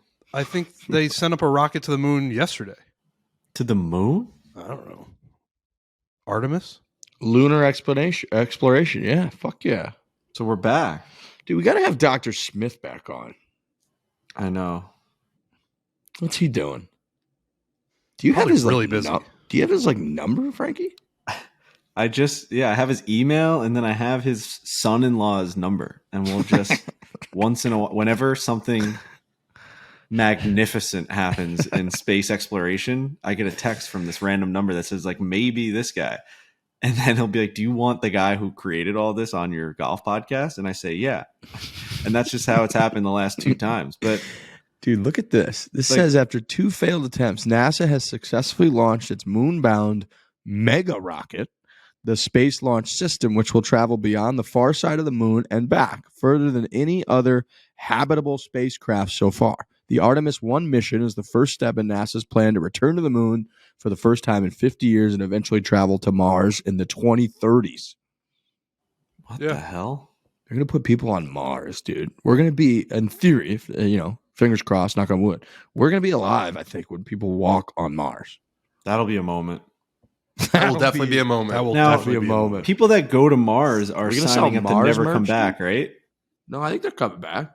Really? Yeah, you ever seen I thought the Martian? travel They're back coming have was back. seen like The Martian. I impossible was thinking because about that. I thought the travel back was impossible due to like fuel shortages, and it's just like you just can't make it back. Doesn't it take like 9 months to travel to Mars? Yeah, I think That's- it takes yeah, that's- forever. I mean, honestly, What about the well, slingshot thing? I feel like when I watch Yeah. movies, they just slingshot around stuff. You got to They get shake off and Mars. bake You got each to other get through that back home. atmosphere. You got to burn a lot of fuel. There needs to be that moment where they're like, how are we going to get back? And then one guy's like, Yeah. wait, I know a way. Yeah. Yeah. Or they're like, how are we just- getting back? And the one guy just like closes the door. He's like, you're never going back. This was an dark. all time, just forever trip. And we just if- lied. Like we lied to you. Like You there's- are that's yeah. in a movie. That's in a movie where like they just didn't tell him that they had never had a chance to come back. What was that? What movie was that? Is it Interstellar? It might have been Interstellar, where they're like, yeah, you guys just have no chance of going back. Isn't it if, let's say, people go to Mars and then they have babies on Mars? They're Martians. Mhm. Oh yeah. Yeah, what's the citizenship? How does that work? Are they? Can they like schedule it where you go over there with your, spouse and you just bang on Mars till you conceive a Why child? do we want to go to Mars? There's no oxygen out there, so like Space. why Dude, does we're trying I to know, learn, man. Imagine somebody goes over there with a big shovel and they just start digging and they but find. we already fucking, have like, a thing over there. skeletons. The Mars rover's been over there for years. You Fucking can't taking trust photos those and things, shit. dude. You can't trust those things. Nothing It's like just a like we're human gonna touch. get there, and it's gonna be like we can't live here. So it's like Right. Even if you could, I mean, there's no Chipotle close by. I wouldn't want to. Come on. Like, I would never Dude, want to. Frankie, by that philosophy, it's like they, if like gotta Columbus find the never place came to to live. America, like we wouldn't be here, It's like they I know, but like Columbus didn't have like a robot that went to America first to like check things out. You know what I mean? Yeah, that's true. Like we already know what's here. He was like, "What the fuck?" Columbus He didn't didn't know. know if he was gonna like fall off the edge of the earth. He's like, "I'm just gonna go here and we're gonna see if I go into something." Like that's insane, He thought he was He in was- India. right? He was just going. Like we're legit. We already know a lot about this place. No, dude, you can't trust those fucking machines, man. I Put a know. person out there. Put I a couple really think people we're out doing it there. just to say we did it. Which Get is your kind of- hands in the dust. Get your hands down there. Yeah. Feel it. You know what I want Right. to do? You know what I want to do? You said Chipotle. I want to open up a Moe's down here in South Shore, Long Island. There's not a Moe's near us, Trent. I think that there's a huge gap. You in gonna where be a there's Moe's Moe's. franchisee, dude? I would love to buy a Moe's and put it right here in like Bay Shore area. You know what do you I like mean? more about Moe's than Chipotle or Dos Toros? There's just Dos Toros and there's Their queso is better. there's Qdoba. Oh, I thought you said what do I like more? It's the queso. And what do you like better about it? It's the queso. The queso queso. is all time. It's a white creamy queso. It's fucking phenomenal. It's so good. I'll probably get it today. I'll probably go travel to Farmingdale and go get Moe's today. Yeah, I would say overall, white queso is better than your average queso. I don't know what about that white. What is it? White cheddar or whatever it is. I don't know what it is. Casablanco, queso blanco. Yeah. Someone the other day we watched football and they said, "Oh, I got queso for you." And I'm so in the mode of when I hear queso, I think of Moe's queso, and it was that yellow Tostitos queso that has like the like the little I'll eat chunks that, of though. like. I hated it. It You tasted dump it on like their head? Stuff's delicious. fake fucking queso, man. I'll eat that queso all day though. Oh, it has that after. It's queso to me is like pizza. Really? See, I think of queso as like one thing. Like when we were at the President's Cup, we had that queso that day. That was queso to me. It was like white, creamy, maybe a little chorizo in it. You're That's never going to queso. put Like a it's bubbly bowl of melted cheese in front of me, and I'm going to turn my nose up at it. Right. Right. See, I don't Especially call with that chips and queso. it's like a it's a snacky type Yeah. addition. For some reason, I don't know what it is. I just when I see yellow cheese melted, I just call it like melted cheese. I don't Dude, call it that's like- queso. Still When we were good. at the I Auburn know it game. is. When we were at the Auburn game, we went and got like a big old fucking thing of popcorn during halftime. Came back, we have 3 or 4 handfuls each, and somebody wasn't eating it. They're like, "How's the popcorn?" We were like, "Oh, it's terrible. It's really stale." We thought ate it was popcorn. every single kernel of that thing. We ate. It's like you're just fucking snacking on it. Popcorn Yeah. is good. Popcorn The is best. Cheddar popcorn's really good. So I have So this the- tinnitus issue where I hear this ringing, and I looked up like, how come some nights it's like really, really bad, and it was like high sodium levels could completely tick because it's like high blood pressure, and then you're like your nervous system's higher, and you're just hearing it, and you're just more alert to like this. And I mean, the night that it was really bad, I was sucking on high sodium salted seeds just all night watching The Crown. I'm talking, I ate 2 bags of seeds. I mean, you look at the back of that bag, dude. How much fucking sodium's in them? Look how much sodium is in a reduced sodium bag. Like, where do I read this now? Hold on. Sodium numbers are always huge. They sound huge. Here we go. Per container, which would be the whole bag, Mm-hmm. 4,630 milligrams of sodium. It's a lot, probably. That's a big number in a reduced sodium bag of David sunflower seeds. So where does that rank on, like, how much sodium are you supposed to intake? How much Not sodium that much per day are you supposed to have, like, for a healthy life? Read that to me, because I had a whole bag in one day. Hold on. You looking that up, I Trent, thought you Ryan? were pulling it up. Recommended sodium intake 2,300 milligrams per day. That's double. That bag is double. The bag is double. You ate 2 of them. So you're 4 times. But Americans on average eat about 3,400. Okay, Still this more. whole bag is Let me see 4,630, it. Let me see the size of the bag. and it's reduced sodium. That's not even that big. So what was the other one? I almost like want to go downstairs and see what the other one was. Probably double that. It probably is like 7,000. So yeah, my ears were ringing to high heavens. No shit. Yeah. Dude, it is funny. Like, whenever we travel internationally, I think my body is setting off a siren, A literal siren. a literal siren, being like, "We can't do this," all night long. Being like, if we fucking crank this siren up to like 11, he'll hear us tonight and stop. Just fucking, you're drying us out, man. You're drying us out. You have no more water in your body. It's all going to these seeds that are going through your system. when we travel internationally, it is unbelievable the difference in portion sizes of everything. Like when I went to Vienna to do the bachelor stuff, and I went to Starbucks, and I was like, I want the biggest iced coffee you have. It's like this big. It's minuscule. The options that you have in America, they almost set us up to fail, but they sell them that way because they know that we're going to buy them because we want as much of everything as we can. Like, I bet internationally, if they sell those seeds, it's a packet like this big. Right. Yeah. There's like, you get like Portion 12 control. seeds and that's it. I Here, remember they're when- just like, let's give them as How much am as they I want. How am I gonna change to a low sodium diet? What do you even eat? How I do just you eat remember with no salt? when you would go to like Panda Express, you'd get the option for like three items. That's just 3 dinners. yeah. I do You get- 3 every time. You get a full portion of orange chicken, a full portion of Mongolian beef, and something. And that's just 3 dinners. I make a pot of coffee every morning at this apartment, and I drink pretty much all of it. It was That like is- 7 cups, 8 cups. That's so much caffeine. Stella Blue. Stella Dude. Blue, shout out. Yeah, shout out to Stella Blue. Remember That's when very cool. like, earlier this year, we were like, how stupid is it that your body and your mind can remember and tell you all kinds of facts about that you've learned throughout history, yet your body can't just tell you, like, hey, we're fighting cancer up here on our Right. head. And then You we just were can't. like, symptoms? Right. It is. It is funny when we The break it ringing in down. your Like, ears. I was talking about. I've been talking about it for a year now, but I can like feel my pulse all the time. I can feel it in my head. I can feel it everywhere.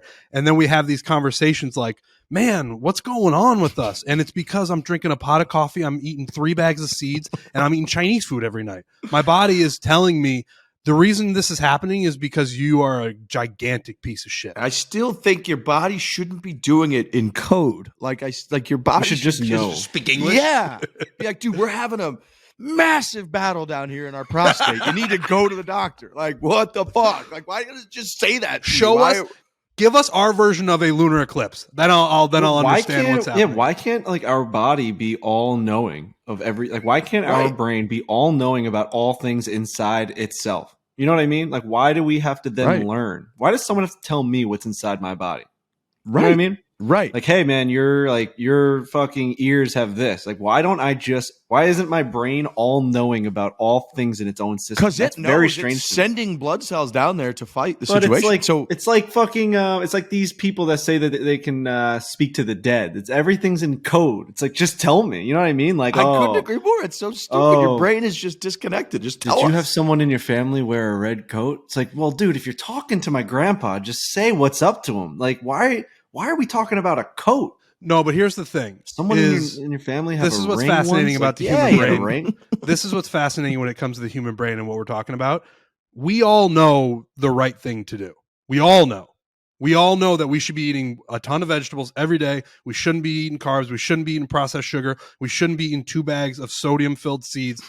But we can just switch it and be like, but I want these things. I'm gonna get, and that can override the logical part of our brains. Like the solution is right in front of us all the time. Just That's what makes us human. Is that screw loose? So fucking But like, stupid, what dude. the fuck are we gonna eat?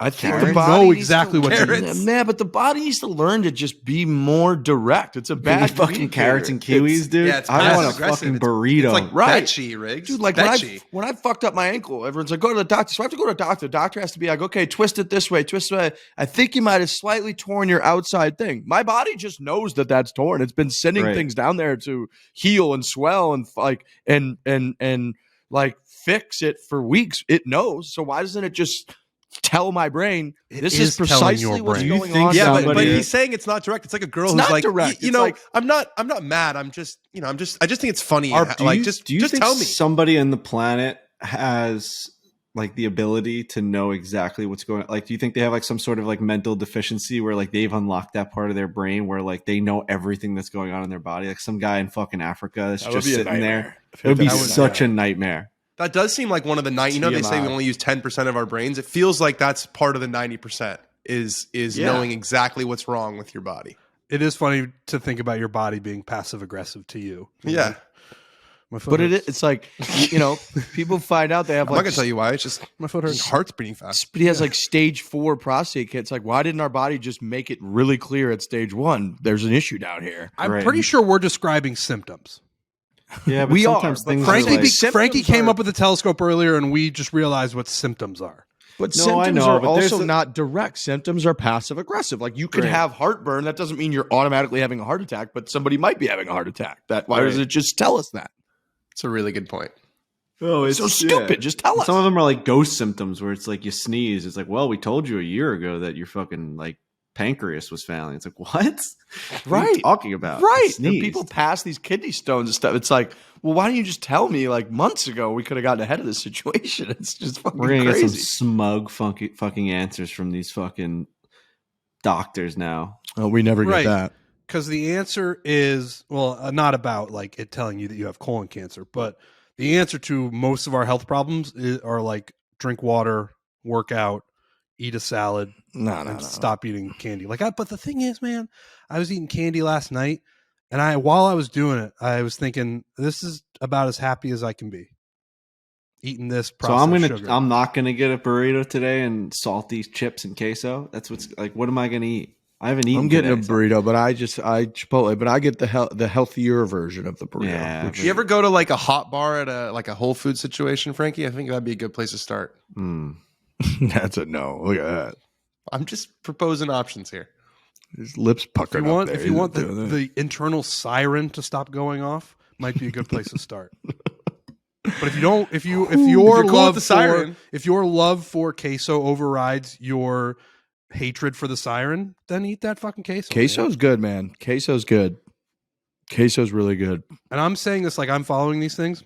I'm not. I eat like shit every single day. Frankie's deep in thought for those who are not I'm watching. thinking about dipping that fucking salty chip in that queso and just fucking funneling. Are you it gonna down do like the a burrito. wedding? Are you gonna do like a wedding diet? I'm gonna have to at some leading up to point. this thing. yeah, I'm you gonna said have into the to. new year, you're getting in shape with the Yeah, trainer I'll and use everything. January 1st You as got a like month and a half. thing. Go crazy, babe. I Dude, know. be like a wrestler, dude. Starve yourself for like 6 weeks leading up to it, and then just go crazy and get super fat right afterwards. I The thing will. that- I'm gonna have to ease into it, but at some point I'm gonna have to just pull the plug and just be like, no more food. You know what I mean? Just that's it. Just tighten everything up.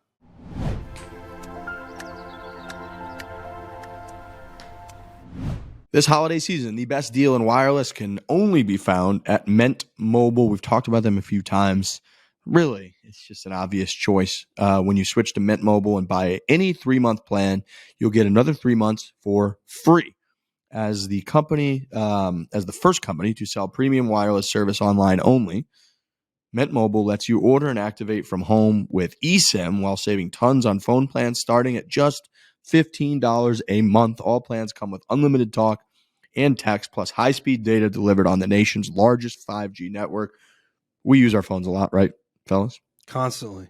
The best. All day. Enormous part of our life, Literally our all job. Only thing I love. Use your phone with any Mint Mobile plan and switch easily and effortlessly with eSIM. Or if you need a new device for a limited time, get 6 months of free service when you buy a select device and plan. Switch to Mint Mobile and get premium wireless service starting at just $15 a month. For a limited time, buy any 3-month Mint Mobile plan. Get 3 more months free by going to mintmobile.com/4. That's mintmobile.com/4. Cut your wireless bill to just $15 a month at mintmobile.com/4.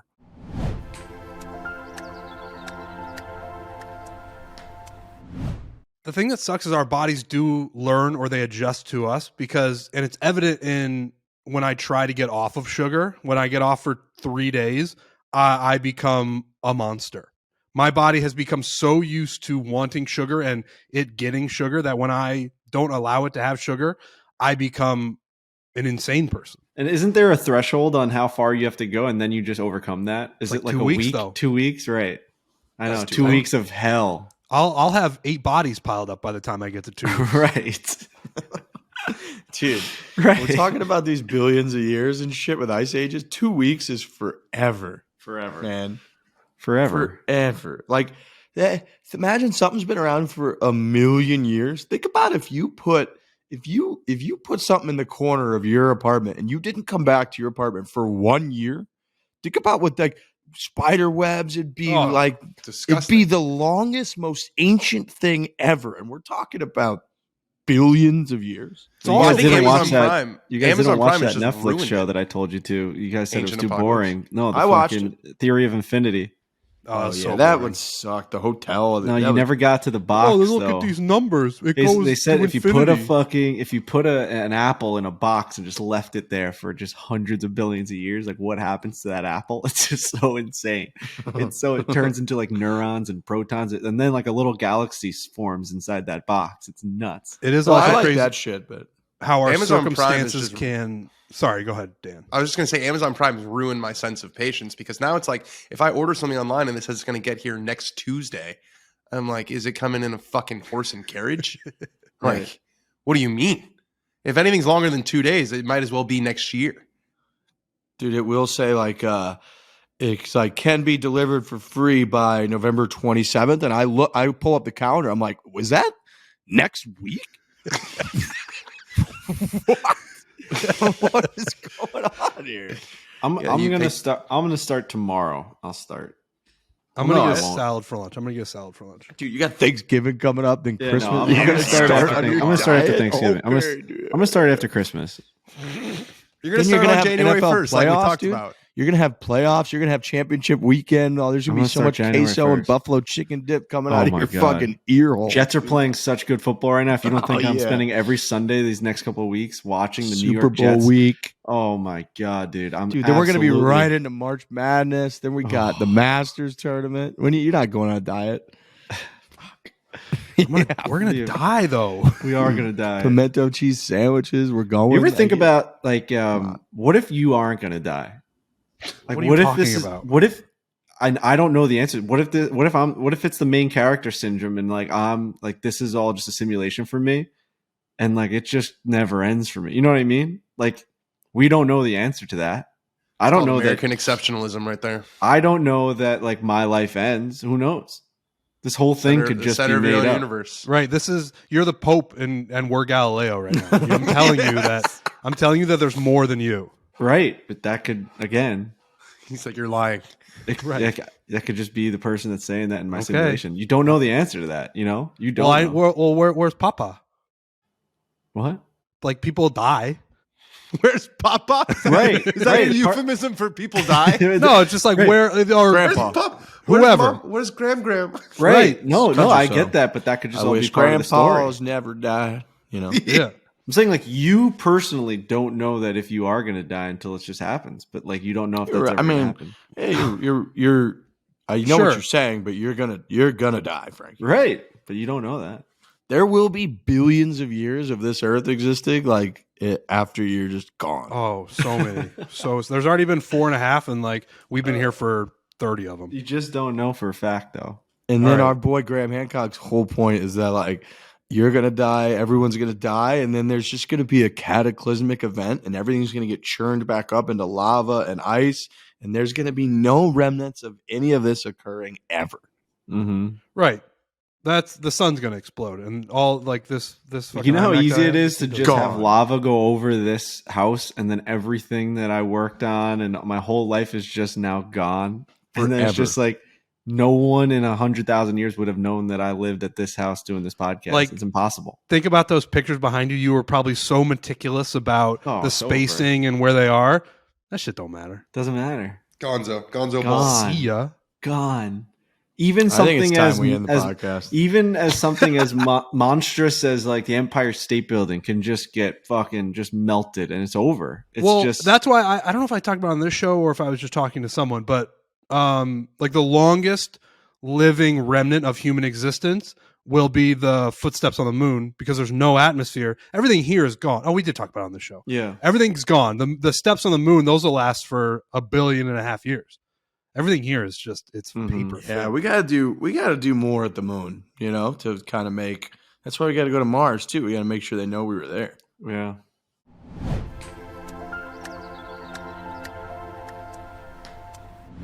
This holiday season, the best deal in wireless can only be found at Mint Mobile. We've talked about them a few times. Really, it's just an obvious choice. When you switch to Mint Mobile and buy any 3-month plan, you'll get another 3 months for free. As the company, as the first company to sell premium wireless service online only, Mint Mobile lets you order and activate from home with eSIM while saving tons on phone plans starting at just $15 a month. All plans come with unlimited talk and text plus high-speed data delivered on the nation's largest 5G network. We use our phones a lot, right, fellas? Constantly. The best. All day. Enormous part of our life, Literally our all job. part. Literally Only all thing I day. love. Use your phone with any Mint Mobile plan and switch easily and effortlessly with eSIM. Or if you need a new device for a limited time, get 6 months of free service when you buy a select device and plan. Switch to Mint Mobile and get premium wireless service starting at just $15 a month. For a limited time, buy any 3-month Mint Mobile plan. Get 3 more months free by going to mintmobile.com/4. That's mintmobile.com/4. Cut your wireless bill to just $15 a month at mintmobile.com/4.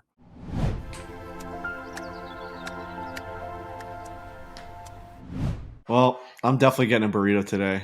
That's Dude, that's what a happens fact. what if you're this crew that goes to Mars and while you're on Mars, just a planetary killer asteroid just hits Earth and now everyone's gone and you're just with your crew on Mars and it's up to you guys, and if you don't figure it out, everything's wiped from history forever. I think I just popped the helmet off. I was just gonna say. I think I just at that point I just commit suicide at that point. No, I think I start jerking off all over the place and shit, like just making sure that like remnants of me are everywhere. No, You know what I just go. Do you remember, Trent? I think it was Gravity where there's a hole in their face. That's what happens? Oh, I don't know. Do you know what I'm talking about? I think it was Gravity where someone's helmet got knocked off and like the way they died was their face just incinerated into a hole. So that's what would happen. There'd just be a great hole in your face. That's horrifying, but Yeah. oh But it my- probably happened pretty fast. everybody I've ever known in this scenario is dead. So Where's Are we Graham? Are we Where's doing? Grandpa? Are we doing from the gallery? I got Papa? a couple if you want to do. I'm worried about the direction of the later part of the show here.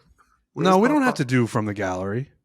We're an hour and 40 minutes into this bullshit. Yeah, All right, we'll save it for next week. We're All doing right, the next- wheel next week. The wheel, and we got Webb Simpson on next Tuesday Oh show. wow! he'll No send cursing. it- he'll No send Are we it. cursing gonna next include show. Webb? Cursing. Are we going to include Webb? It's in person. What'd you say? No, I said no cursing. Oh, are we going to include Webb on the wheel? I don't You're think gonna ask so. him his thoughts on I don't think that's geopolitical a issues. great idea for Webb. We got to keep that in house at the beginning. The Webb wheel? because we don't know where it's going to go. No Yeah, way. that's internal. It's a Hey, little. Webb, welcome to the show. What are your thoughts on the Second Amendment? I don't think the Webb that's Simpson telescope. It'd be great if he was just like, yeah, no problem. I'll tell you about the Second Amendment. But I don't know if we will. No, Is the let's- Second let's- Amendment on the wheel? Because that's going to be could be. Do you know what the Jesus Second Amendment is, Christ. Frank? Do you know what the Second The Amendment I is? think- guns, right to bear arms. All right. There Yes. you go. Yeah. Do you know what the Third Amendment is, Trent? No. Nailed it. I know. I just know the one that all the newscasts talk Riggs, about. you know the Third Amendment. I know the First Amendment. I know the Second Amendment. I don't know if I know the Third Amendment. Well, I mean, I know Third what it is, Amendment. The Third Amendment is no quartering of soldiers. Oh, you can't Because Wow. the British soldiers used to show up at people's houses and be like, "We're staying here now," Interesting. and that's not allowed. Third Amendment. You got to give me a million guesses. I wouldn't have gotten that. That's funny. I think the Third Amendment has to be the most overlooked amendment, just in terms of conversation. A lot of talk about the First Amendment, tons. Even more about the Second Amendment. The third is like the stepchild amendment that people don't talk about. soldier shall, in time of peace, be quartered in any house without the consent of the owner. Nor Also, in time of not war. one that you run it. Certainly not as much as the first two. You don't run across the No. third one as much. I'll say if you're claiming or debating over the Third Amendment, we're in a bad spot. Things are bad. Yeah. And an invasion has happened. Yes. Yes. Right. Yeah, imagine there's like alien cyborgs on a door. We're like, actually, the Third Amendment states that you are Hold not on, allowed pal. Let in me my Google house. something here real quick. Yeah. And he's just like, zap. Is it crazy to think that the United States of America will be taken over by a foreign power at some point? Is it crazy to think that, or is it crazy to think that it's inevitable? It's inevitable. Like that. Right. That will occur at some point. 1,000 years. Civilizations don't really last past 1,000 years. We're in like 300. Right. That's, Right, because now if an invasion happened now, it's the craziest thing that's happened in our lifetimes by a billion. How about that's just No. happening in the Ukraine? Like they're Right. they're just being invaded. But like, yeah, that's just wild. Like the United States, at some point, a foreign power will just take over the United States. They'll just defeat our government and take us. Fuck. It's inconceivable right now, but Totally, dude. I'm give fucking out here in anything a- enough time and it's gonna fall. I'm not living out here in fantasy land. The guy said good morning to me the other day at 3:00 in the afternoon on the driving range. Are you dead serious? It's just like Arizona's We're got gonna- to be pretty damn chill this time of we're year. getting invaded now. We're talking about what? That guy's out till lunch. He can't handle being invaded right now. I'll tell you what, I am not ready for an invasion. No. I'm just not prepared chance. for an invasion to happen. just I get can't Clipped do by a anything. bullet as I'm on my way to Moe's. Just like, fuck. What, would we flee somewhere? Would I flee? I don't know what don't you even do. know what it. The mountains of Colorado would be populated. My color blindness actually would be a huge asset because I can't go into frontline combat. Like, Oh, you that's- can't see who's your. Yeah, because I'd be pressing the wrong button. Dude, I would go from claiming I'm like the youngest fucking golf podcast. I'm just too old, dude. You can't put me in that. You Yeah. can't Your put me in ankle. there. I mean, Feel your fucking ankle's on the fritz. What do you mean? injured, old bones, melt falling apart. I got a siren in my head. Send me to the mountains, Seriously. dude. All right. We're not going to do from the gallery. We're not going to do anything more. We're done here. We got one more show and then Thanksgiving and holiday season. We're Very doing nice. one show Thanksgiving, Fuck yeah. We're not doing two shows. Are you and crazy? it's the Tuesday show. Yeah, we're going to record on Monday and then my ass is on Thanksgiving break, basically. That's Mhm. what we're doing. Yeah, I'm going. Carnoustie tonight. Yep. Mm-hmm. Carnoustie tonight. Check What's it your out. ass on are you YouTube. going home for Thanksgiving, Riggsy? Yep. Going home Tuesday night. And then Wednesday, my brother and my buddies are off work. Oh, big announcement, by the way. My brother is joining Team Riggs for the Dadbod Classic 2023. Wow. No very way. It is nice. big news. Yep, my brother Kyle. He's unbelievably excited. He's been taking flyovers and sending me pictures. He's all jacked up. Jeez. that's Can gonna someone be- give me a rundown on the Dadbod Classic? Yeah, we go and you're not invited. It's kind of what I was getting at, but Right, because we keep talking about it. Yeah. But yeah, I don't know. Riggs can obviously sort of sum it like up it's better sort of than like a anybody. trivia situation. It's Yeah. our friend Yeah. Josh. Foreplay does it, and like Dan. I feel like you're Rappaport- enjoying this. You're enjoying this, Frankie. Well, yeah, you gotta fucking, you gotta get your licks in. You gotta fucking, you can't just I'm just hop learning. on the fucking. Just learning. Our buddy Josh, who's one of my very good friends, has become a very good friend of Frankie and Trent as well. I like you too, Josh. For the record, let's hang out. Put together like 5 or 6 years ago. I guess this would be year 5 because it's 2-2. A tournament, a golf, Ryder Cup, buddy trip, whatever. Pebble Beach, like his favorite place in the world, so we put it at Pebble Beach, and he invited a good mix of a lot of his close friends and family. He's got his uncle, his brother, friends from work, friends from college, friends from home, and whatnot. And then it's expanded and expanded over the years. Frankie and Trent have become very good friends with him, so they got invited a few years ago. We're at a point now where it's, I think, 10 versus 10 next year. and we play 3 rounds at Pebble. Josh is the fucking man. He's the most generous human being I've ever met. He puts the whole thing together. We stay at the Links at Spanish Bay Hotel. We play Pebble Beach, Spyglass Hill, and Spanish Bay. We do these just shockingly awesome private dinners at the MPCC beach house that's like on the Pacific Ocean between 17 Mile Drive and the waves crashing into the beach. And it's the best buddies golf trip that you could possibly be a part of. So getting invited is big time. Some folks have been invited and have not, made the cut going forward if you don't have a great performance. So you have to obviously, be on decent behavior, but it's a buddies golf trip. So you want to have fun and you want to send it. You got to be respectful. It's fucking unbelievable. We do all the merch. So our boy Todd Martin, the Silver Fox, he hooks us up with Peter Millar gear. We got like hoodies. We got all the pants. The fucking pants have the Dadbod Classic logo on it. So I'm basically just describing something to you that you're not going to be a part of, Dan. That's the coolest thing in the amazing world. trip, dude. It's awesome. an amazing trip. Did we talk about cuck a little bit earlier? Yeah. Well, you get to go to Quaker. True. We don't get to go there. I'm feeling a little cuckish. You're just But it's not because it's not like a foreplay thing. It's our friend. No, I get it. Yeah, no, it's an amazing trip. It's like you just can't believe you're there. It's nuts. It's fucking. You can't insane. believe you're there. That's so You true. can't. We say that the whole trip. We're like, how about we're just doing this? We're here. Private So, yeah. dinner at Monterey Peninsula overlooking the crashing. I mean, there's a little tent on the rocks at Monterey Peninsula Country Club that you can't even believe anyone has access to. And you walk in there and it's all you could eat sushi and lobster. And I think I'm done here. and like you walk Dude. outside and he's like, yeah, get your feet in the water. Like you just like and the waves are crashing up against you. You're like, what is happening right now? You look around, it's like 17-mile drive has not a single car on it because they like blocked off the road just so we can be there. It's insane. They got it fully staffed. So as this is all going on, you get someone in like a He's taking the tuxedo, headphones up. taps you on the right shoulder, and they're like, "What would you like to drink, sir? Would you like the nicest wine in the world? Would you like a scotch? will say- What's good, Danny, beer?" is I will during say it's that also week- certainly not the most relatable thing either. No, it's Fuck not. no. Yeah. No, Sure, but there's we, just like hot girls running around too. Like you're playing in the Dadbod Classic. I mean, what's good, Danny, is that like we're gonna need blogs to be written that week and shit. So like this is a big week for you. That's a big yeah, week. it's true. It's true. That's a huge week for you. We're gonna be like off the grid at Pebble. Like we need you to Huge step up. opportunity. Huge Huge opportunity. You guys opportunity. just send me some nice texts in the morning, like Yeah. get after it today. Come on.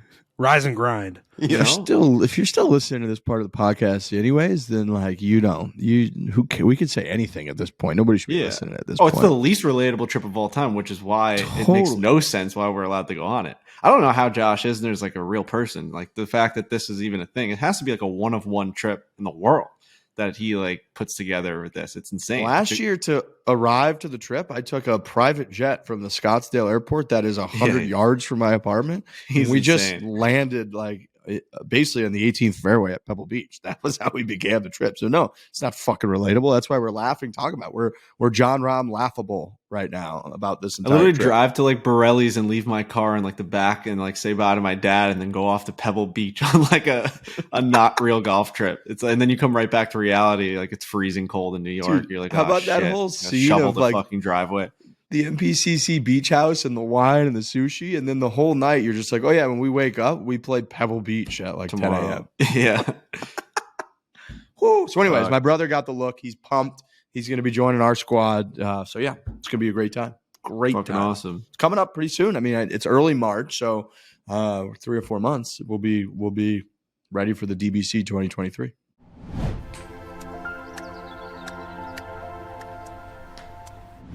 Shady Rays, boys and girls, the official sunglasses of foreplay. How do I look? Do I look? Fantastic. You look great. Look at those things. You look And official. guess what? I'm hiding, and I would be protecting myself from the harmful rays of the sun if I were outside right now, thanks to our very good friends at Shady Rays. Shady Rays offers a world-class product that's just as good as any expensive pair we've ever worn. Durable frames and extremely clear polarized lenses for on the green and beyond. That's critical. You got to have that if you're going to play golf. I know a lot of people worry about wearing sunglasses when you play golf because it changes everything. It changes the way that you're seeing the world. The lighting might be different, polarization, glare, whatever. These puppies are polarized. That's not all. Shady Rays offers the most insane protection in all of eyewear. Every pair is backed by lost and broken replacements. If you lose or break your pair, even on day one, Shady Rays told us they will send you a brand new pair, no questions asked. Swing into action and wear your Shady Rays with confidence. You can go to shadyrays.com/foreplay. That's shadyrays.com/foreplay for 50% off 2 or more pairs of polarized sunglasses. I do this every 6-12 months or so. I could just get anything replaced if I wanted, but I like to come out with new styles. So I go on there because, again, the deal is 50% off 2 or more pair of polarized sunglasses. So you can go on there, spend couple hundred bucks maximum, and you can get a bunch of pair of phenomenal sunglasses, different styles. I got some aviators. I got some that are a little more aggressive like these. I like the brown ones, which are down in my golf bag that I wear all the time. You get a bunch of pair, not spend that much money. If anything happens to them, you get them lost, broken, drop them in a lake, whatever.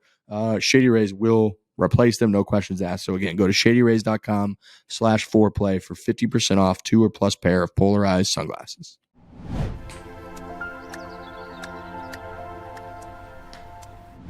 Trent famously beat me in a singles match in the Dadbod Classic. I did at Pebble, which is insane. He made a huge putt on the 18th hole to beat me 1-up, I think.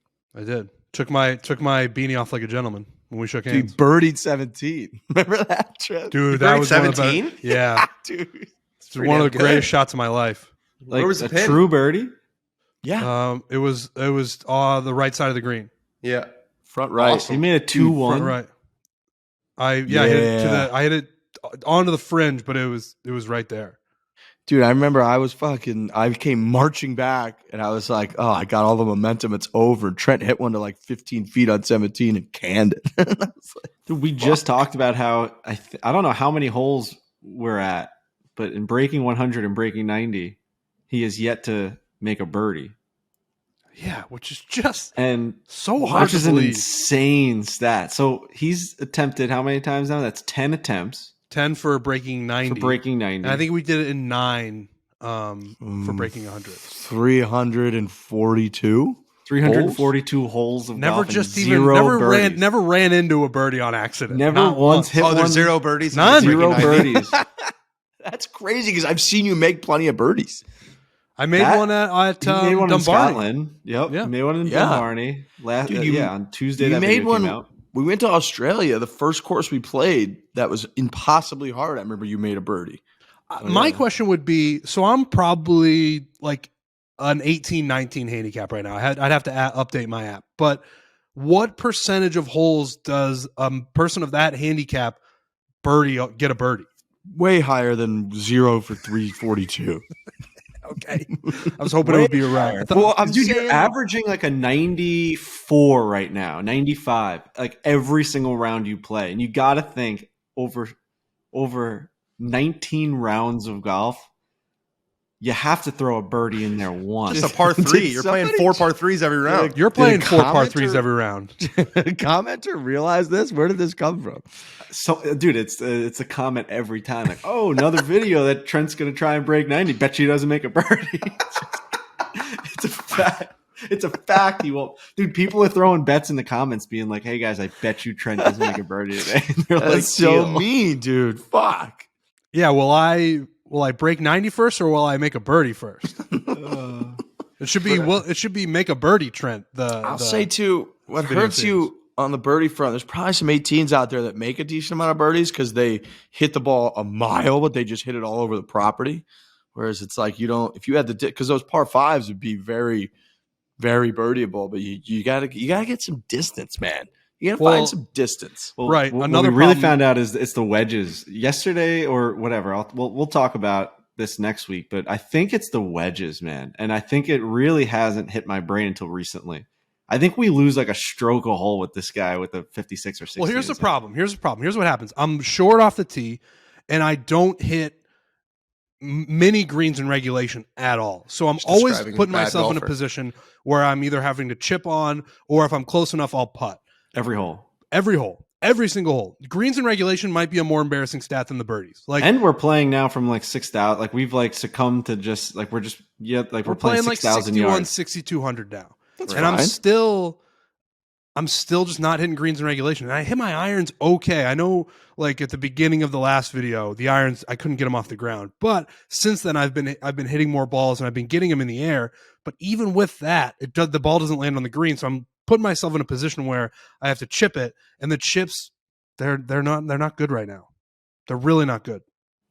If you haven't watched it, it's live right now on YouTube. All right, so go watch Trent try to break 90 on YouTube, and then go watch us tonight, Carnoustie, at 7 p.m. Eastern Standard Time. And then next week for Thanksgiving, we'll be back on Tuesday. We got Webb Simpson on the show for the first time. Hit it hard. Hit it hard. Hit hard. Hit hard.